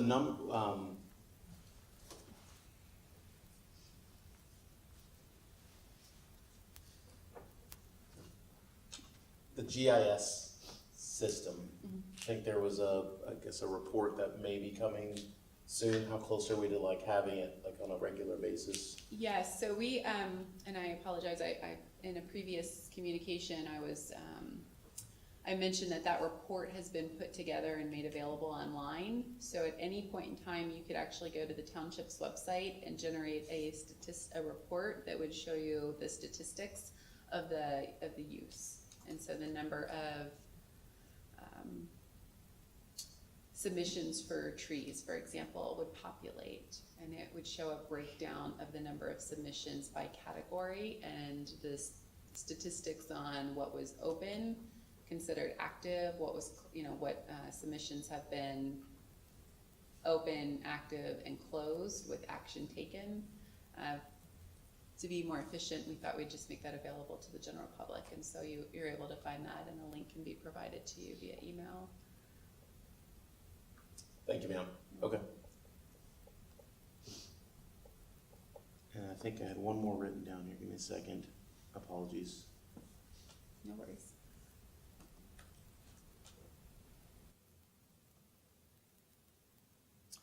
Oh, it was number 1 on the Public Works Director's report, where he mentioned, number 1, we've been asked to maybe contribute just some credits there or receive some credits there. What's the staff thinking on that? There were words, but there was no, what are we gonna do? There was actually a meeting held earlier this year, and it was brought to my attention by another manager, and the meeting, I believe it was maybe it was the Spring Creek Waters Commission meeting. I know the chair and I had some conversations earlier in the year, and it circulated back in a recent discussion between myself, the township engineer, as well as the director of public works. And so our position is that we currently have projects where we already have initiated those projects with contracts signed. And while the Millbrook Marsh, and I don't have his report in front of me, but presumably because this was a recent conversation I had with the director of public works, that's what you're referring to. And so we do see that as a backup plan. It is an available option for the township to receive those credits. However, it was not announced until mid to late Q1 of this year as part of a discussion, and Ferguson Township had already proceeded forward with design and engagements for discussion on the duck pond credits. So we see it as it certainly could have been an option, and still may be, should those credits become available before the duck pond credits would become available. We're in a position to receive those credits, and our Public Works Department is having more frequent conversations to follow that. And again, our township engineer has already been plugged in and been following that pretty closely, but it's an available option. Thank you, ma'am. Yeah, good question. Thanks. All right, if there's nothing else on staff reports, we'll move to unfinished business, and we have a public hearing on an ordinance of the Township of Ferguson Center County, Pennsylvania, amending Chapter 22, Subdivision and Land Development, Part 3, Section 303, and it looks like John Trent will be presenting this item as well. Thank you. So a couple of months ago, we had a joint session with the supervisors and the planning commission. We talked about planning and zoning and land development applications. At that session, a couple of things were identified: the need to firm up the process to add some transparency and maybe address some concerns, founded or not, with a slow process in Ferguson for reviewing and approving permits. Also, just the need overall in terms of helping staff internally to manage the applications and keep them moving through. The proposed subdivision land development ordinance amendment is small but important. It essentially adds a deadline. What I've done since this issue came up back when we had the joint session, I took some of those slides that we used for the training session that became ultimately a training manual for the planning commission and merged them with this issue. I'll go through quickly, but it'll give you some context in terms of the purpose of the amendment. I would like to start out by emphasizing what we talked about back then, that zoning isn't subdivision land development and vice versa. So they're both fruit. They're both ordinances that we are allowed as local governments to use to manage land use and development in our community, but they are two separate ordinances that need to be managed completely separately. We tonight are operating, this amendment is in the subdivision and land development world, the oranges. Subdivision land development manages what it says, the development of the community. So the infrastructure, layout of lots. Zoning is about the use, what I can do where in your community. Those two things are very related on land development projects, but again, are separate. We talked at our training session about the various approval processes. Land development and subdivision are the two types of applications that this amendment would affect. Also, there are conditional use applications that go through the township, special exception, variances, and as well as occupancy or zoning permits that are issued. We emphasized previously a couple months ago that it's critically important that we watch the calendar. So this amendment helps us to do that, and it's important because the municipality's planning code, the enabling legislation at the state level that allows us to do what we do for land use and development, says that if we don't take action within 90 days, then bad things happen. Deemed approvals, overturned decisions on applications, and successful appeals by applicants. So we don't want to miss those deadlines. We need to manage those applications and track the calendars closely. The text amendment, which is summarized here, essentially does one thing, and that is to add a 28-day submittal deadline to the calendar. So the purpose is to update the language to establish a clear, consistent, and concise process. That 28-day deadline has been added explicitly for every land development and subdivision application that comes into the township. It has to be submitted prior to the workshop meeting, the Planning Commission workshop meeting, 28 days. And that allows us to manage the process quicker and more clearly in terms of when an applicant submits an application, how do I know what meeting agenda it's going to be on, and how long is it going to take for me to get through the process. It also allows us for a review period as well that I'll illustrate here in a couple of slides. We also talked about time limit extensions. The municipality's planning code allows us to have an opportunity to extend that 90-day time limit that we have to make a decision on an application, and this amendment clarifies that language and that process for the extension of time. The overall timeline, and again, we're just in the land of subdivision, land developments.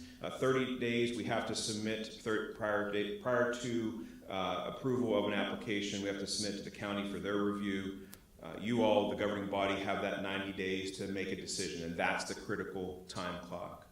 After the decision is made, you have to deliver the decision within 15 days, and then there are certain protections that applications get. It's not necessarily relevant now, but this is the overall timeline. You get a 5-year window to build your land development or subdivision. Took this slide from the original presentation and highlighted that 28 days. So a typical process starts with a pre-application conference, winds its way through the process, gets to your decision at the elected officials level, and then gets recorded at the county recorder's office. We're inserting that number 2 specifically now has to be submitted 28 days prior to the Planning Commission's first workshop meeting, their first meeting of the month. And then the clock, that 90-day clock, starts at that Planning Commission meeting.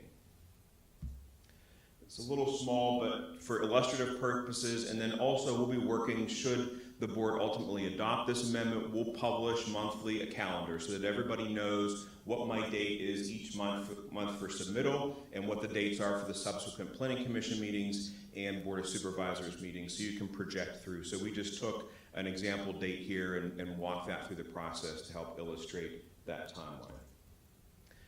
I mentioned the ability to extend the 90-day clock, and the municipality's planning code lets us do that. We now will have, if the board adopts this amendment, and really we should have it anyway, have a form that allows for documentation of that extension. The municipality's planning code is explicit that the extension needs to be in writing, and we now have a form to do that. The manager mentioned earlier about the overall process that we're undertaking to update all the forms, so that's already underway, and this is part of that and ties into the proposed amendment.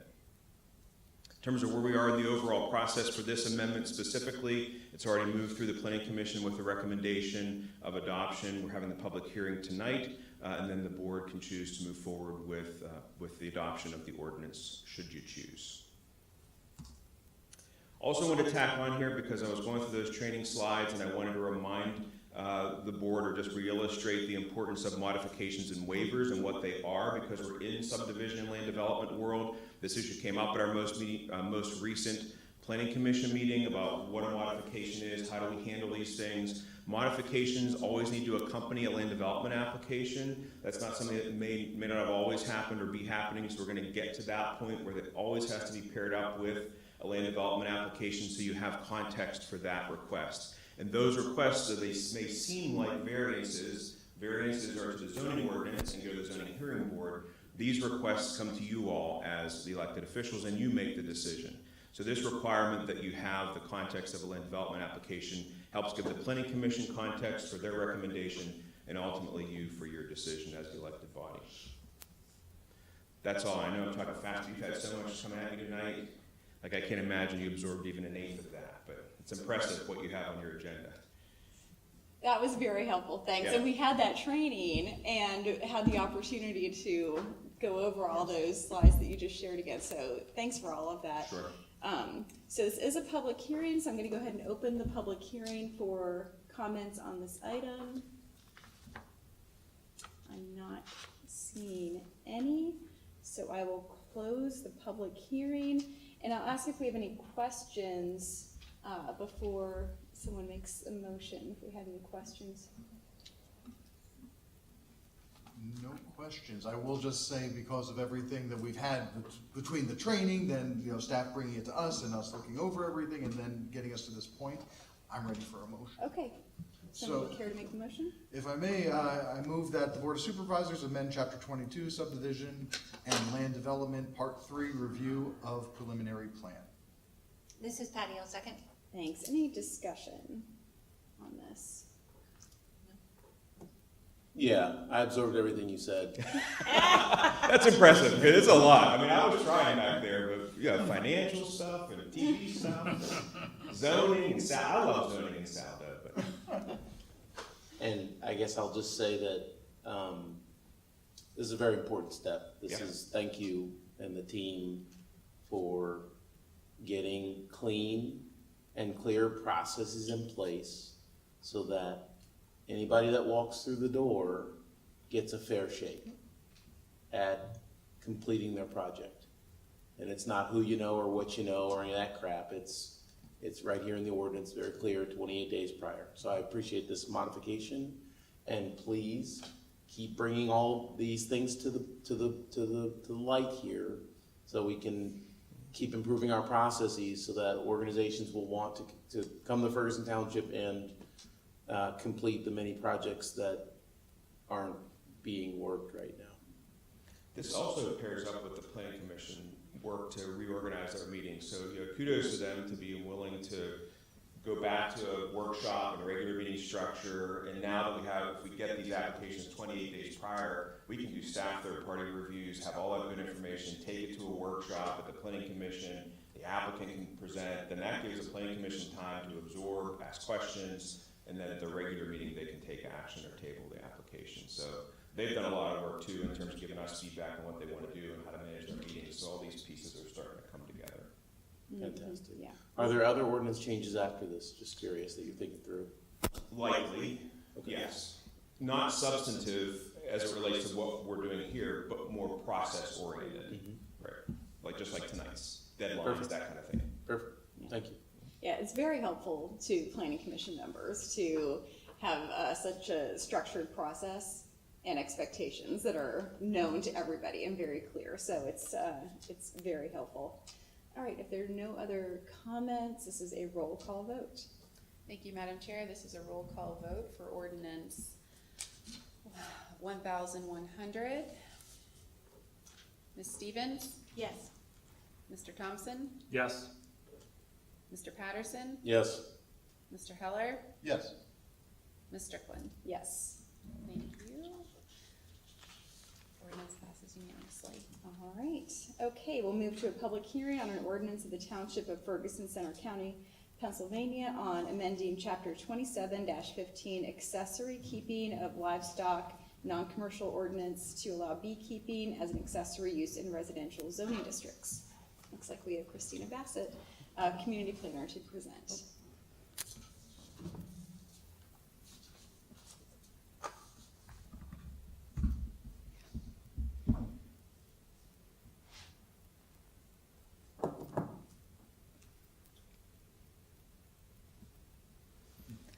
All right, staff received an application for a text zoning amendment that requested the keeping of bees to be permitted in R1 zoning.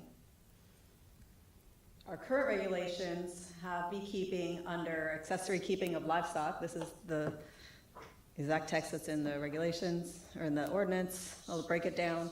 So currently, the keeping of bees is non-commercial on parcels 50 acres or larger, on parcels 50 acres or larger, these do not apply. But it is permitted in the RA zoning, RR, and AR. And the regulations say it must comply with the Pennsylvania bee law, and also must follow the best management practices for maintaining honeybee colonies in Pennsylvania. They only are permitted to keep European variety of honeybees, and then they also must register with the Department of Agriculture, and the resident of the dwelling is the responsible party, cannot be a non-resident. So the request was yes to keeping of bees in single family or R1 zoning, in addition the sale of honey related products. So staff did some research. There are model beekeeping ordinances out there. Researched other municipalities, presented those findings to the Planning Commission who reviewed them, and this is what they came up with. So we are proposing to maintain the current registration requirements and best management practices per the PAB law. We'd like to require a zoning permit with no fee, and then we're establishing a minimum lot size, establishing where a hive may be located on the lot, hive density standards, providing flyway standards, which I'll get into, and then establishing removal of hive requirements. And then associated definitions will be updated. In addition, we're proposing additional zoning besides just the requested R1. Suburban, single family, R1B. 2-family residential, and any lot occupied by a single family use in the TTD, the West College neighborhood, village zoning, and planned residential districts. Again, these all have to meet the minimum lot sizes as well. So what are the lot sizes? It's a 5,000 square foot minimum lot size. The hives must be 10 feet from the property line. However, no beehives are permitted in the front yard. And if there's an existing swimming pool, it must be within 50 feet of the swimming pool. So the limitations on density will be 2 hives on lots 5,000 to 20,000 square feet. For each additional 10,000 square feet, you may have an additional hive. There's a maximum of 6 hives on lots less than 2 acres that are within the regional growth boundary. Outside the regional growth boundary, you can have additional hives. Lots 2 to 50 outside the regional growth boundary have no limit, and lots 50 acres or plus, these regulations do not apply. So the flyway barrier is required when hives are 20 feet from a property line. What is a flyway barrier is basically, it can be a fence, it's a tiny little picture, but a fence has to be at least 6 feet in height, about 3 to 5 feet from the hives. It can be shrubs, dense greenery, that basically ensures that the bees fly in that direction at a height of 6 feet. And 6 feet is the average human height, therefore it provides more safety. No flyaway barrier is required if the adjacent property is vacant lands, and agricultural use, open space, parks, forests, state game lands, or conservation land. And back to the sale of the honey-related products, it was determined by the zoning officer that this would simply require a home occupation permit. Any questions? All right, well, this is a public hearing, so we'll start first with opening the public hearing for any questions from the public or comments on this item. I'm not seeing any, so I will close the public hearing. And yeah, let's go ahead and have questions prior to making a motion. So, yes. Yeah, go ahead and start.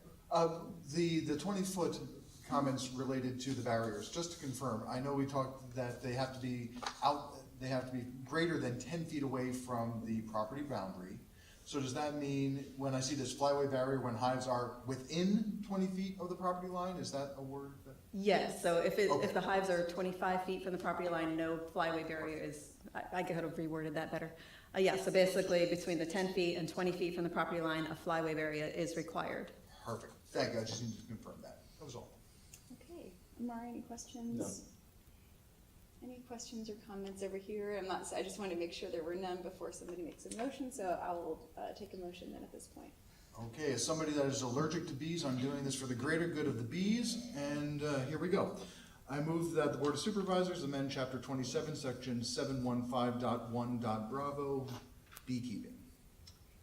This is Mario, second it. All right, any other discussion on this item? Meant to make a beeline for that second, but he got it first. Not seeing Supervisor humor. any other comments, and this is a roll call vote. Thank you, Madam Chair. This is a roll call vote for ordinance 1101. Mr. Thompson? Yes. Mr. Patterson? Yes. Mr. Heller? Yes. Mr. Flynn? Yes. Ms. Stevens? Yes. Thank you, Madam Chair. The vote passes unanimously. All right, thank you. Okay, we'll move to discussion and authorization for public hearing to amend and update the agricultural security area, and this will be presented by James Progar and Christina Bassett. Thank you, Chair.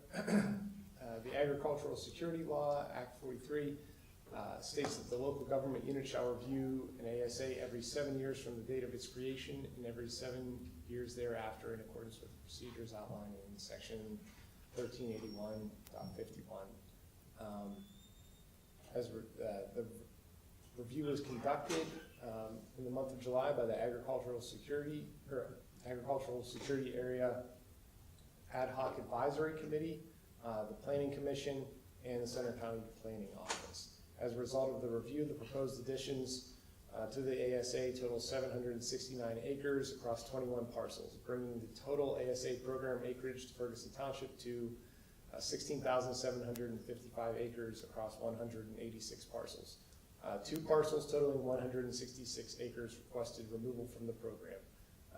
The Board of Supervisors is now asked to authorize an advertisement for the public hearing on the proposed block modifications following the 7-year review, and following this decision by the board, if authorized, there would be a mailing to the requesting parcels no later than Friday, August 30th. I'll answer any questions. All right, thank you. Okay, any questions before we take a motion? Okay, all right, would someone care to make a motion? This is Matt, and proudly with the support of the ASA committee and everyone behind me, I move that the Board of Supervisors authorize a public hearing on the proposed ag security area. This is Patty, I'll second. All right, any other discussion? I actually do. The ASA meeting that you had, it was, can you describe it a little bit? Was it Sure. straightforward, any contention? Just curious. No, it was actually wonderful. We had, we met twice. We had community members, both from the farming community as well as residents not related to the farming community at the table. And we went through GIS maps. We had discussions about, it was very neighborly. It was really interesting where folks know folks, right? You have a list of farmers or communities, individuals that were in ASA or may not have responded to the survey, etc., or had outreach to them. So we sat down, we made a list of who was going to be contacting individual residents directly. So this included door knocking to say, hey, do you still want to remain within the ASA, or are you looking to maybe remove your property from it, etc.? And for me, it was an experience to see how the community comes together and does outreach to their neighbors to ensure that folks want to be part of this and continue to, be in the ASA. The protections that it afforded, we were very happy with that, right? The extra level of protection to anything, nuisance ordinances, etc. To see how it was received by the farmers that I spoke with was, again, eye-opening, where it was just beneficial. And I had nothing but good things to say about how the community members came together for that discussion. Those 2 times that we had, the outreach that was done, and then the engagement with staff, who put together the GIS maps and brought to our attention maybe certain properties that were in question because they were on different borders, et cetera. So we had to talk through those and make some decisions around how do we do outreach, what type of outreach is required, and what questions do we have before we go forward. So again, it was really everybody pooling together or rowing in the same direction, which was very encouraging. I loved every moment of it. And yeah, of course the county was there. So yeah, I don't know if that answers the question. It was just my, response to something I really enjoyed being a part of. Yeah, thank you. I hadn't been in the meeting, so I didn't know how they went. So this is good. Thank you. I think I can't remember how many members of the public kind of came forward and said, "Hey, did you guys do this thing?" So I appreciate the members of the public that came forward to throw this out. I appreciate staff for acting on it. Hey, we didn't do it this year, and we didn't do it 7 years ago. Let's go ahead and get it done. So I appreciate the fast action. Okay, were there other comments over here? Well, just to say that, in our travels, of seeing state parks, I've gone through some places where they actually have signs that say, Ag Security Area, or ASA. Will we be doing that here? Was that ever considered? Or is it just because it might change every 7 years, it's not worth it? And it was just interesting. It's not part of the legislation, so it's not part of the steps for the discussion, and it did not become a discussion topic of interest among the committee. I think it's a great idea. I think the conversation might be more about who would provide the dollars, right, to provide the signage for the number of properties in the ASA. But if the board wanted to have that discussion during budget, it's something that we could consider. No, I'm just pointing it out that I've seen it as we were. It's a great idea. Going through, like, to Tross Creek State Park on the way. Mark asked me about it, and I felt so. I know exactly what that means. No, it's interesting. And our preserved farms are usually designated by a sign, so this would be a different kind of undertaking. But it could be interesting. But you maybe at least acknowledge them in a different way than we have in the past. So. And I think it would align with the strategic plan. We're recognizing and honoring our agricultural heritage. Yeah, very interesting. Absolutely. And if I may, this is something we should be very proud of. Compared to other municipalities, other townships, having the most here in Ferguson, seeing our map that was already green with ASA properties now all of a sudden have more, right? We've added over, I believe it's over 600 acres potentially to the ASA. That's huge. So again, this was a great experience, and I hope to see it move forward here in our public hearing. Yeah, I expect we'll have more comments and discussion on the process and so forth at the public hearing. So, yeah, thanks very much to the members of that ad hoc committee and to staff for putting all of that information together and all that outreach and getting that work completed. So, okay, so I believe we had a motion in a second. Yes. Okay. All those in favor, please say aye. Aye. Aye. And any opposed, say no. All right. Okay, we'll move to a continued discussion on Chapter 1, Administration Government, Part 14, Stormwater Utility Fee. And we'll go to the manager. Thank you, Madam Chair. So provided within the agenda as a narrative with a proposed timeline and really a plan or a process with some tentative milestones for the board's consideration. At the previous meeting, it was noted that the board had interest in wanting to proceed forward, but really would like to have a plan or process with some consensus around the plan and process as to how the board would move forward with the discussion on stormwater for action to be taken, as there were some discussion around the benefits for keeping this in the board's purview, with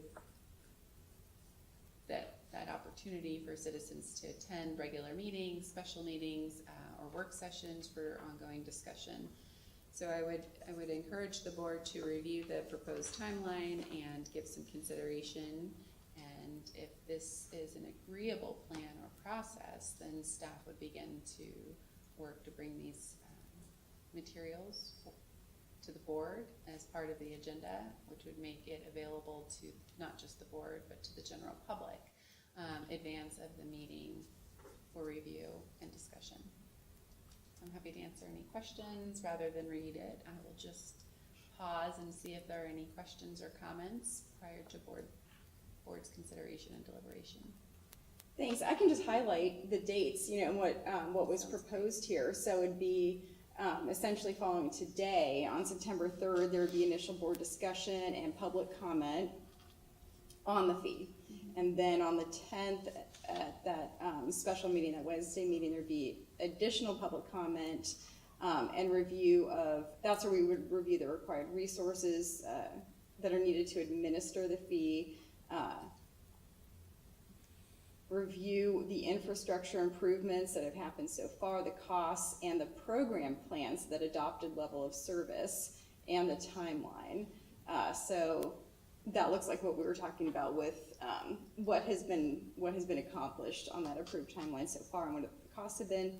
Then on the 17th at a regular meeting, additional public comment, and then board deliberation, and then action on the 1st okay. And if the board took action according to this timeline on October 1st, that would also give reasonable time for any changes that may be acted upon by the board, allow us to integrate that into the 2024 operating budget development. So that would be brought back to represent whatever the board's action or requests are. All right. Let's start on the send this time. Patty? No, comments looks on good this? to me. Okay. Jeremy? I like what I'm seeing here and fully support this. All right. Matt? My question would be to Supervisor Patterson. I know we talked about the potential for a workshop and everything. That was really one of the impetus for having this conversation and a process outline. So my first question would be maybe your feedback on this timeline. My first question. Well, I wasn't married to any specific approach, but I definitely said the word workshop quite a bit, didn't I? Which may one would think I was married to it, but I wasn't married to the approach of workshop. It was more of, there's been a lot of discussion, a lot of talk, a lot of questions about this, and so how are we going to address it? So I think these, at least two of the dates, have some the ability to have some workshop-esque discussions.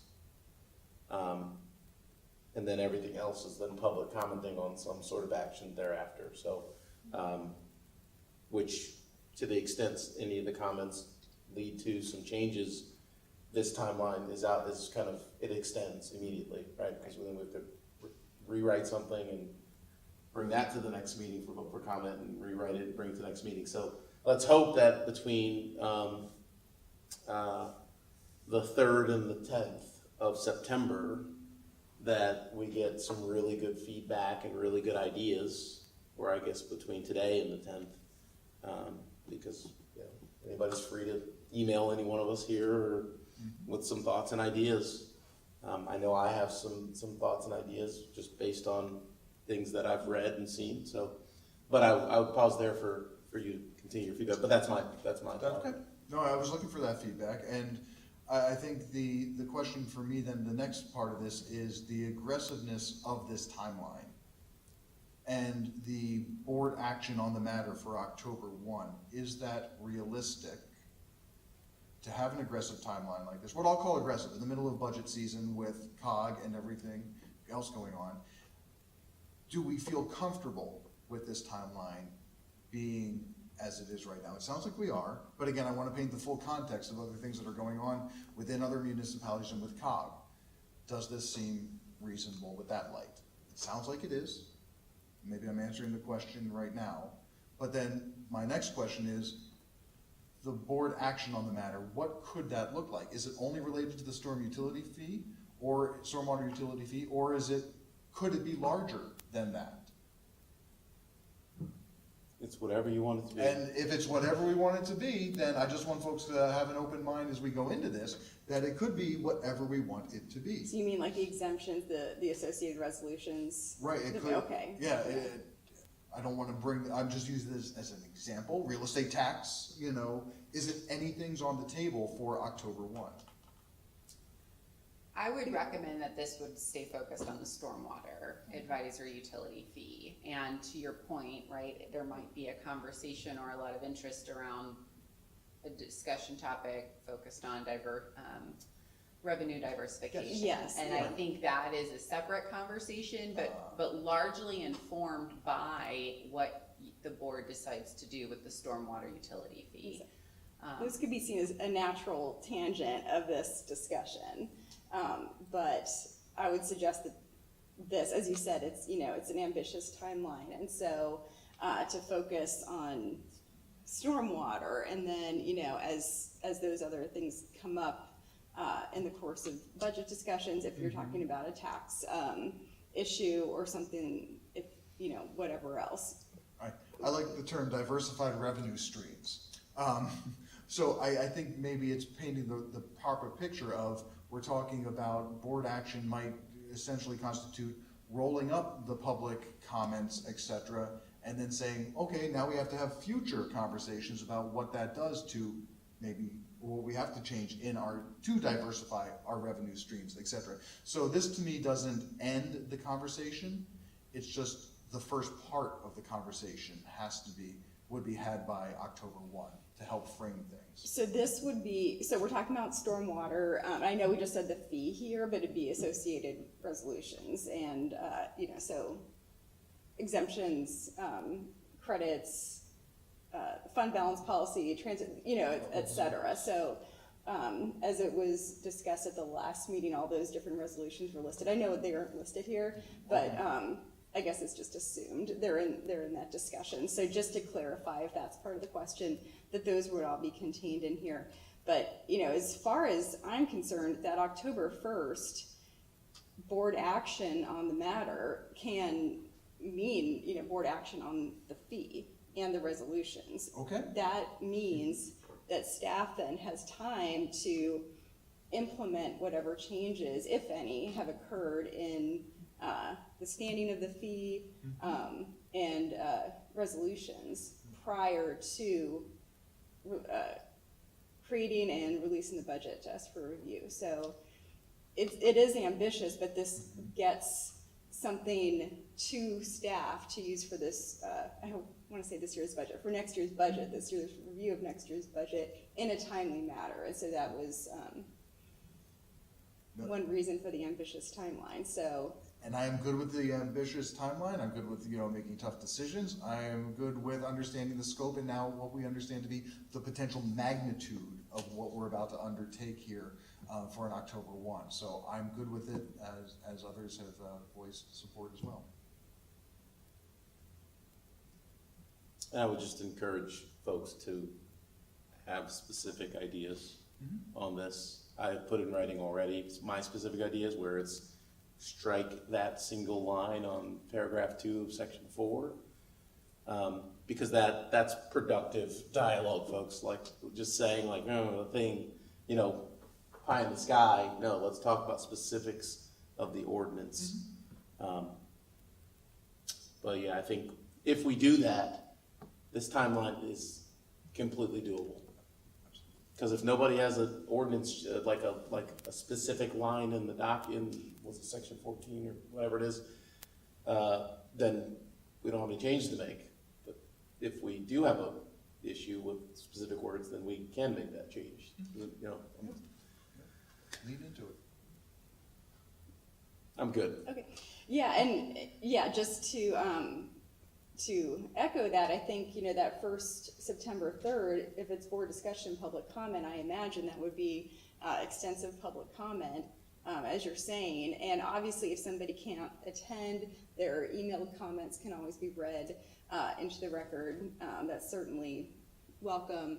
But, board ideas too. And then the September 10th, where we're receiving all of this data and review, will inform a lot of additional comments that are given and the following meetings deliberations. So I think there's a lot of room there for suggestions, for comments. I think that September 10th meeting will have a lot of information for us to go over. So, okay. So we do have a recommended motion. I could see if there's any public comment too on this at this time, but if not, we will go ahead and take a motion. And this motion just directs staff to get this process rolling. Madam Chair, I move to direct staff to facilitate the process as written and discussed. This is Patty, I'll second. Okay, any other discussion? If not, all those in favor, please say aye. Aye. And any opposed, say no. All right, thanks very much. Okay, we will move to the new business. Up first is the consent agenda. Did anyone need to remove anything? I want to remove C. Okay, we will remove C and place that at the top of new business then. Anything else? Okay, would someone care to make a motion to adopt items A and B of the consent agenda? Is Amari so moved? This is Patty, I'll second. All right, all those in favor, please say aye. Aye. Aye. And any opposed, say no. All right, thank you. And we will go to board member request, agenda order of business, and Patty. Yes. So I think I read somewhere, Omari, your thoughts on this, about changing the order. And I just wonder why, because there's always going to be somebody, whether it's old business, new business, or whatever, somebody's always going to be waiting. Well, I guess the question is, who is that somebody? And Yeah, it just depends on the business at hand, old business or new business. And they're all residents generally. So I just didn't. Yes, but I think, so on the 6th I noticed, I've noticed this several times, but it was a little bit more in the last couple of meetings where individuals had been waiting for hours. Right. But I would say that even today, there were, I think we talked about a lot of committee stuff before getting to some of the folks that were out here, right? So there was probably 30 to 45 minutes that I noticed today of folks that could have gotten out of here. Again, it's not the I guess it is who is here, and I guess I love staff, but I want them to respect them as well. But I think it's the folks that are kind of volunteering their time that I'd like to kind of get them in and get them out, and that's kind of why I brought it up. Okay, but I don't understand. What are you suggesting for so like this? We talked about COG committee report before we got to some of the community items. That's another example. I mean, I can keep going, Right. but that's the point. Yeah, I mean, yeah, so, yeah, but again, in the mid-year, changing an agenda, you're not suggesting changing it in mid-year, are you? Maybe. If it's the right thing to do, why not? Yeah, I just, generally, I don't know, are we allowed to do that? Because I think we establish the agenda, all of that in the first of the year, don't we? We would need to rescind the resolution. Right. Anyway, yeah, it struck me as, I mean, yes, our meetings are long and tedious sometimes, and et cetera. And I appreciate that, and I could see where COG committee reports could go last. I still think a lot of that information is also important. But anyway, yeah, it just seems to me there's always going to be people waiting. That's just sort of in the years that I've been doing it. I don't disagree. Yeah. It's just who do we want waiting? Do we want us waiting, or Right. which one of the 15 people are still around? Sure. That type of thing. Yeah, sure. Great. You can have a discussion. Yeah, I just was curious. Okay. Do you have anything?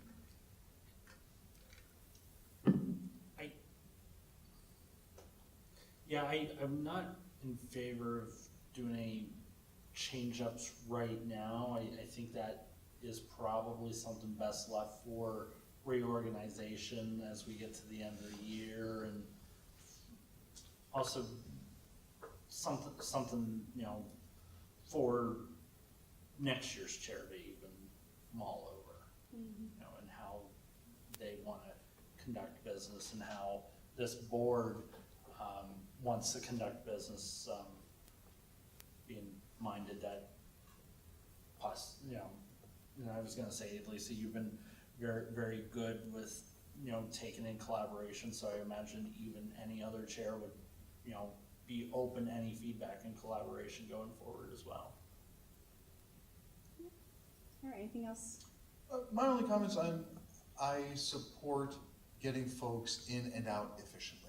So however that can be done, if we do need to maybe look at this mid-year, maybe it's just an understanding, a pragmatism that we say, okay, we see the folks here, we've talked to them beforehand, we know what motion or what items they are interested in, let's go ahead and elevate that.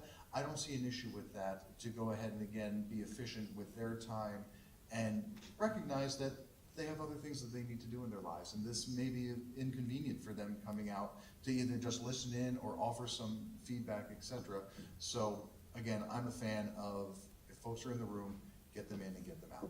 So I'll say, yeah, I think if we're going to make a change for next year's organizational agenda, I think it makes sense to have the discussion this fall, so I wouldn't be opposed to having the discussion, but you know, whenever that discussion's had, we'll talk about timelines. So I think, you know, I think it does make sense, speaking to efficiency. And so all we're doing right now is approving the board member request to go on the agenda, so we don't have to deliberate the actual item. Right. But it's helpful. It's helpful just to understand the intention behind the item, so that we understand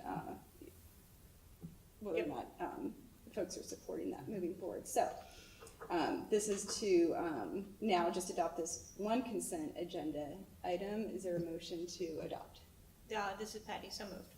This is Omari, second. All those in favor, please say aye. Aye. Aye. Any opposed, say no. All right, thank you. Okay, we will move to a discussion on an ordinance of the Township of Ferguson Center County, Pennsylvania, Chapter 19, signs and amendments. Sign amendments.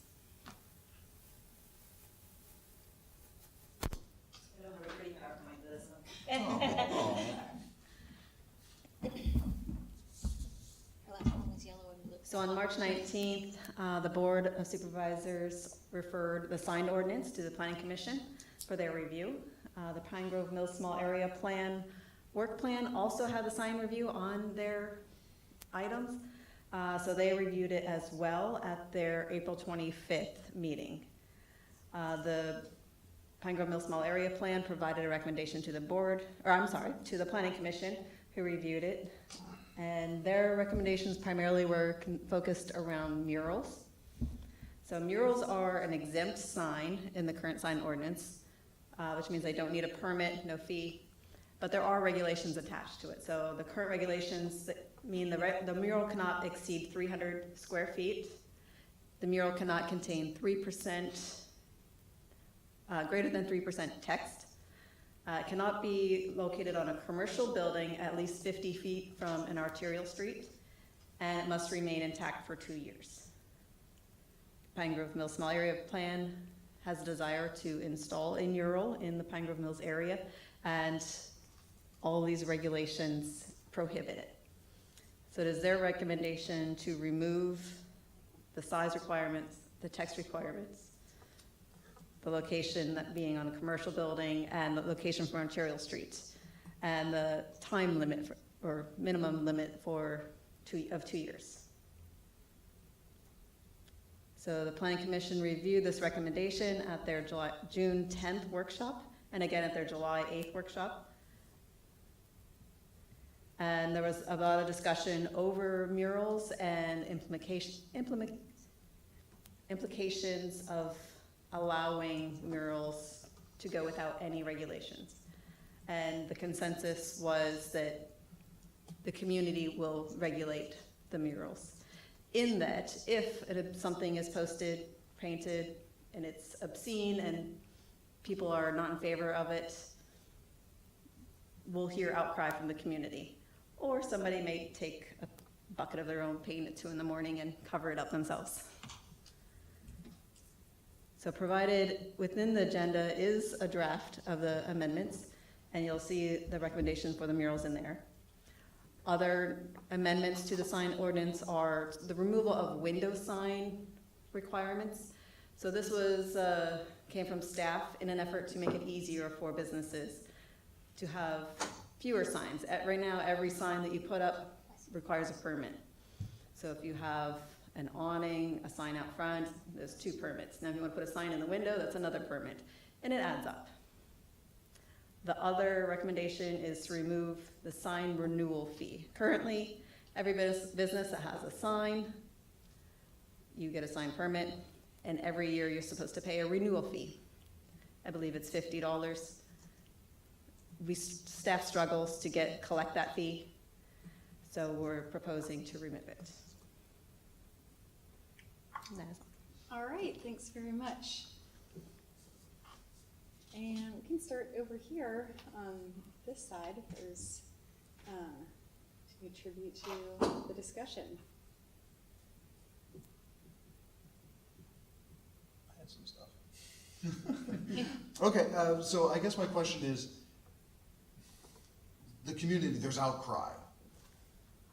By the way, I'm great that the planning commission is saying, look, it's up to the community to go ahead and say if they want something, don't want something, if there's a concern. But what does it look like if community comes down in full force? We don't want this, we need to take it down. Who's responsible? What does that look like? Does it come before the supervisors to say, take it down? Do we have the authority to say something like that in either the charter? If somebody could walk me through that process, if there is outcry, what does that look like?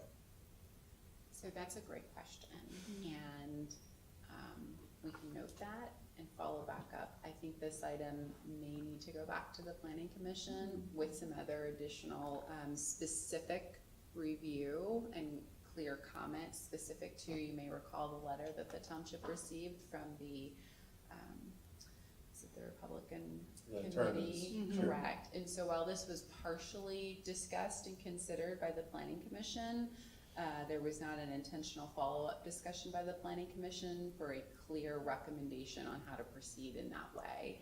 So the draft, as it relates specific to the murals, is provided with the agenda, so that this gives the board an opportunity to provide some comment, but understanding that this will go back to the planning commission for a further review and a specific recommendation as it relates to the political temporary signs. This is an opportunity for the board to be able to submit questions, and also, provide some additional areas of change that you would like to see that we can incorporate back into the amendments for the planning commission's review, and then this will be brought back to the board at a later date. Yeah, so because this is discussion, we'll look for some comments and questions to refer back. It's a great question. Yeah. I don't have an answer. Yeah, but we're right now. Yeah, we'll take that to the planning commission. Yeah.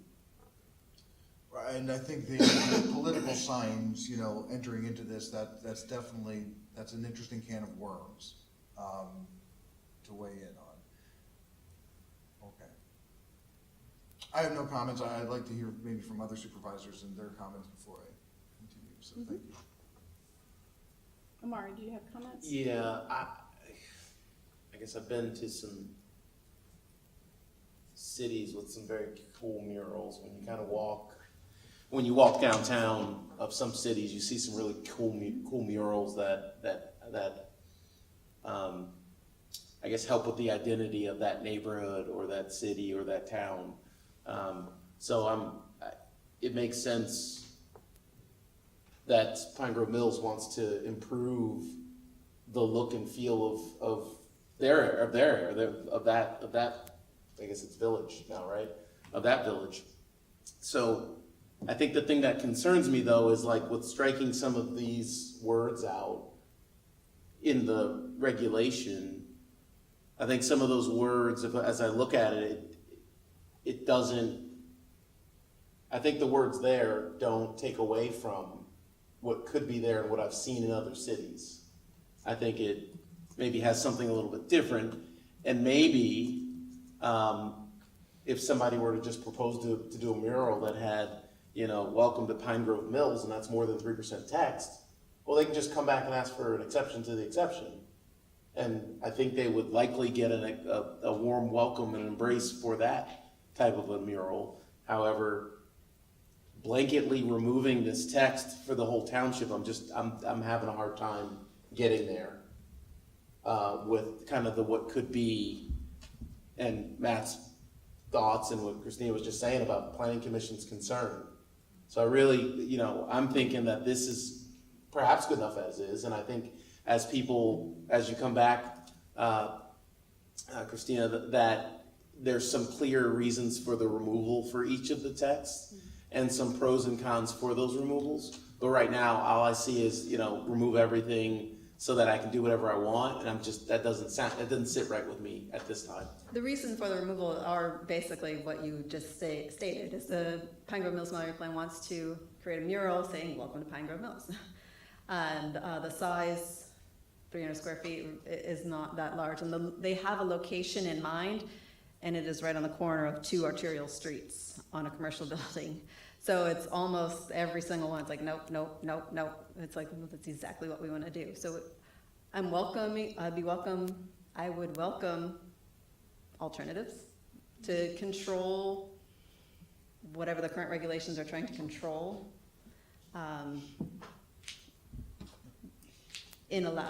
While allowing.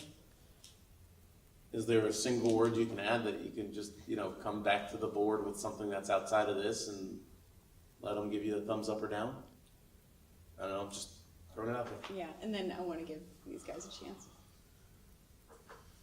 I have a comment. Well, when I listened to the discussion, and I appreciated their discussion, there was some comment about, if someone did put something up indecent, so to speak. And then it was like, well, we don't really, that becomes a First Amendment free speech issue, and I get it, but then the solution that was tossed about was, well, people just won't take their dollars to that business then. And I think that we need in place a process more than just you spending dollars somewhere. I think we need more of a voice for people to say, I don't approve of this.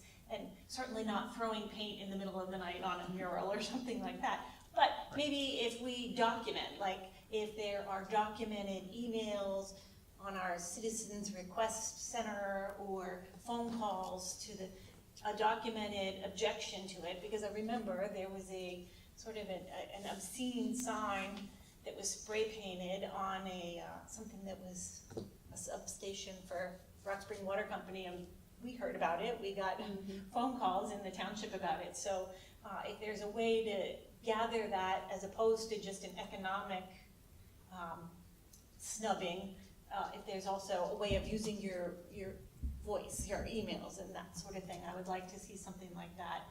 And that if there was an objection to it. So that was my only comment. But I appreciated their discussion. But I wanted to add something other than They don't spend considered your a dollars mural there. review board, but then who's going to be on that board? Yeah, these are all things that would need to be ironed out, or, if there was a documented number of objections to it, then it just would be asked to be removed or something, I don't know. Jeremy?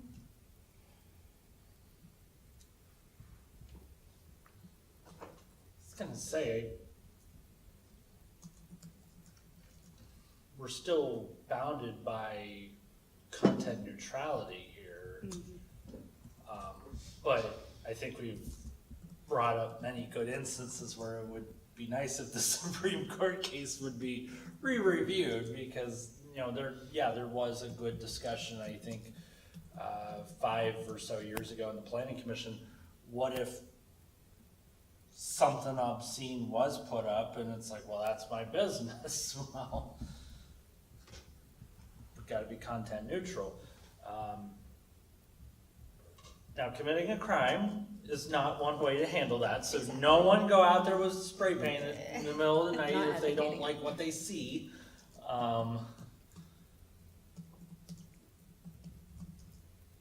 But yeah, and I'm not really all that comfortable with really having much in the way of exceptions, because I think, again, that kind of gets us into a bit of a slippery slope with content neutrality. Well, you exempted Pine Grove Mills, but I wasn't allowed to paint my barn with my favorite presidential candidate.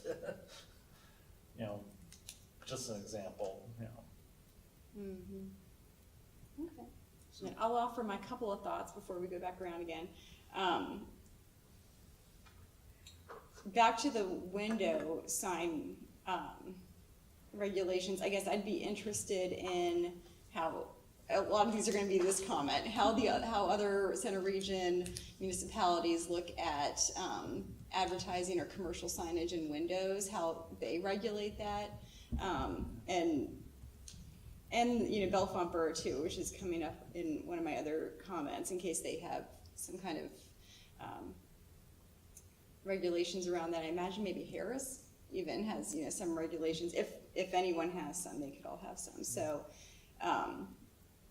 you know, what could be the potential downside of removing anything that we're not seeing? So, so that I was supportive of eliminating the sign renewal fee. I think that makes a lot of sense. And then somebody brought up graffiti, and that was something that I did want mentioned. We've had Rock Springs and then 2 other areas in the TSD, now the West College neighborhood, that have had recurring graffiti issues, and we don't have anything on that in our sign ordinance or zoning ordinance. So however, planning staff and the planning commission could incorporate that if that's usually in the sign ordinance. I don't know, I'm sure the borough has something on this. So, and again, maybe even Bellefonte Borough, I'm not sure. And that goes then to the murals, you know, what are their requirements? Because we've seen, you know, what Bellefonte Borough and State College Borough have produced as far as murals in their buildings. So what are they doing that's keeping that? I will say, I did not look up Bellefonte regulations, but the State College Borough is the only municipality around here that even mentions murals in their ordinance. They only classify it as a work of art. However, they do have a mural review board. Okay, which would likely be our planning commission, because I can't see us enacting another review board. But then that would come to maybe Board of Supervisors after that. So that would be another level of this, is determining what those steps would be. So I don't know that other municipalities have murals in the Center Region. I was trying to think, other than the borough, so it makes sense that they would have that. I'm trying to think of if others have murals, but we know we're likely getting one, so you know, we do need to address Pine Grove Mill Small Area Plan did look at Lewisburg, I believe, and Tyrone has some murals, and another municipality I cannot think of right now, but yeah, Okay. So we can look Okay. further into those. Good. And then some of the other comments that I've captured so far is, again, who's determining what's either offensive or what's commercial versus not, if we're allowing, if we are going to do some type of regulation in here. And then I also had the comment similar to Amari's, can we just look at amending or adjusting some of those requirements in there, like the 3% text, because I think that was meant to keep it art focused and not commercial. So are we, how are we going to look at that while staying content neutral? It's going to, if that even applies to murals, I don't think it does, but maybe it does. That's another question. Yeah. So the content neutrality and the sides and the 50 feet from the arterial street. I think those things could be looked at separately. The size, the text could be looked at separately from the location on an arterial street and the time length it has to be in place for. I think maybe divvying those up a little bit. So now let's go around, see if there's a second round of comments. If I may, I'm a fan when it comes to murals of less regulation, less specific. It's artwork. So that to me pushes this in front of a review board or maybe the supervisors. So I look, Patty, I'm gonna take what you said and just maybe extend it a little bit more of what does the process for approving the mural look like? And if we could focus on the process for approving it, then I'm happy to be part of that and make a tough decision. You know, if this is Justice Potter Stewart, you know, saying obscenity, I know it when I see it. I know something that I see that the community would enjoy, I would vote for it, or I would vote against it. So for me, it's about the process. And if we can define a process for approving them and less about the regulations and the signage and the percentage, et cetera, but just say it was approved through this process, it's good. And then if there's outcry, we adjust and there's something there. That's what I would be a fan and what I would be a proponent of, seeing a process for approving whatever comes out, and less about the specific regulations. Those would be my comments. Anything else, Omari? Nothing else for me. Yeah, that's what I was getting at too, is just, you know, what are the steps we're actually gonna look at if we are regulating these in some way, which, I think what I'm hearing is there are steps, whatever those steps are, let's look at those. Yes. Anything else?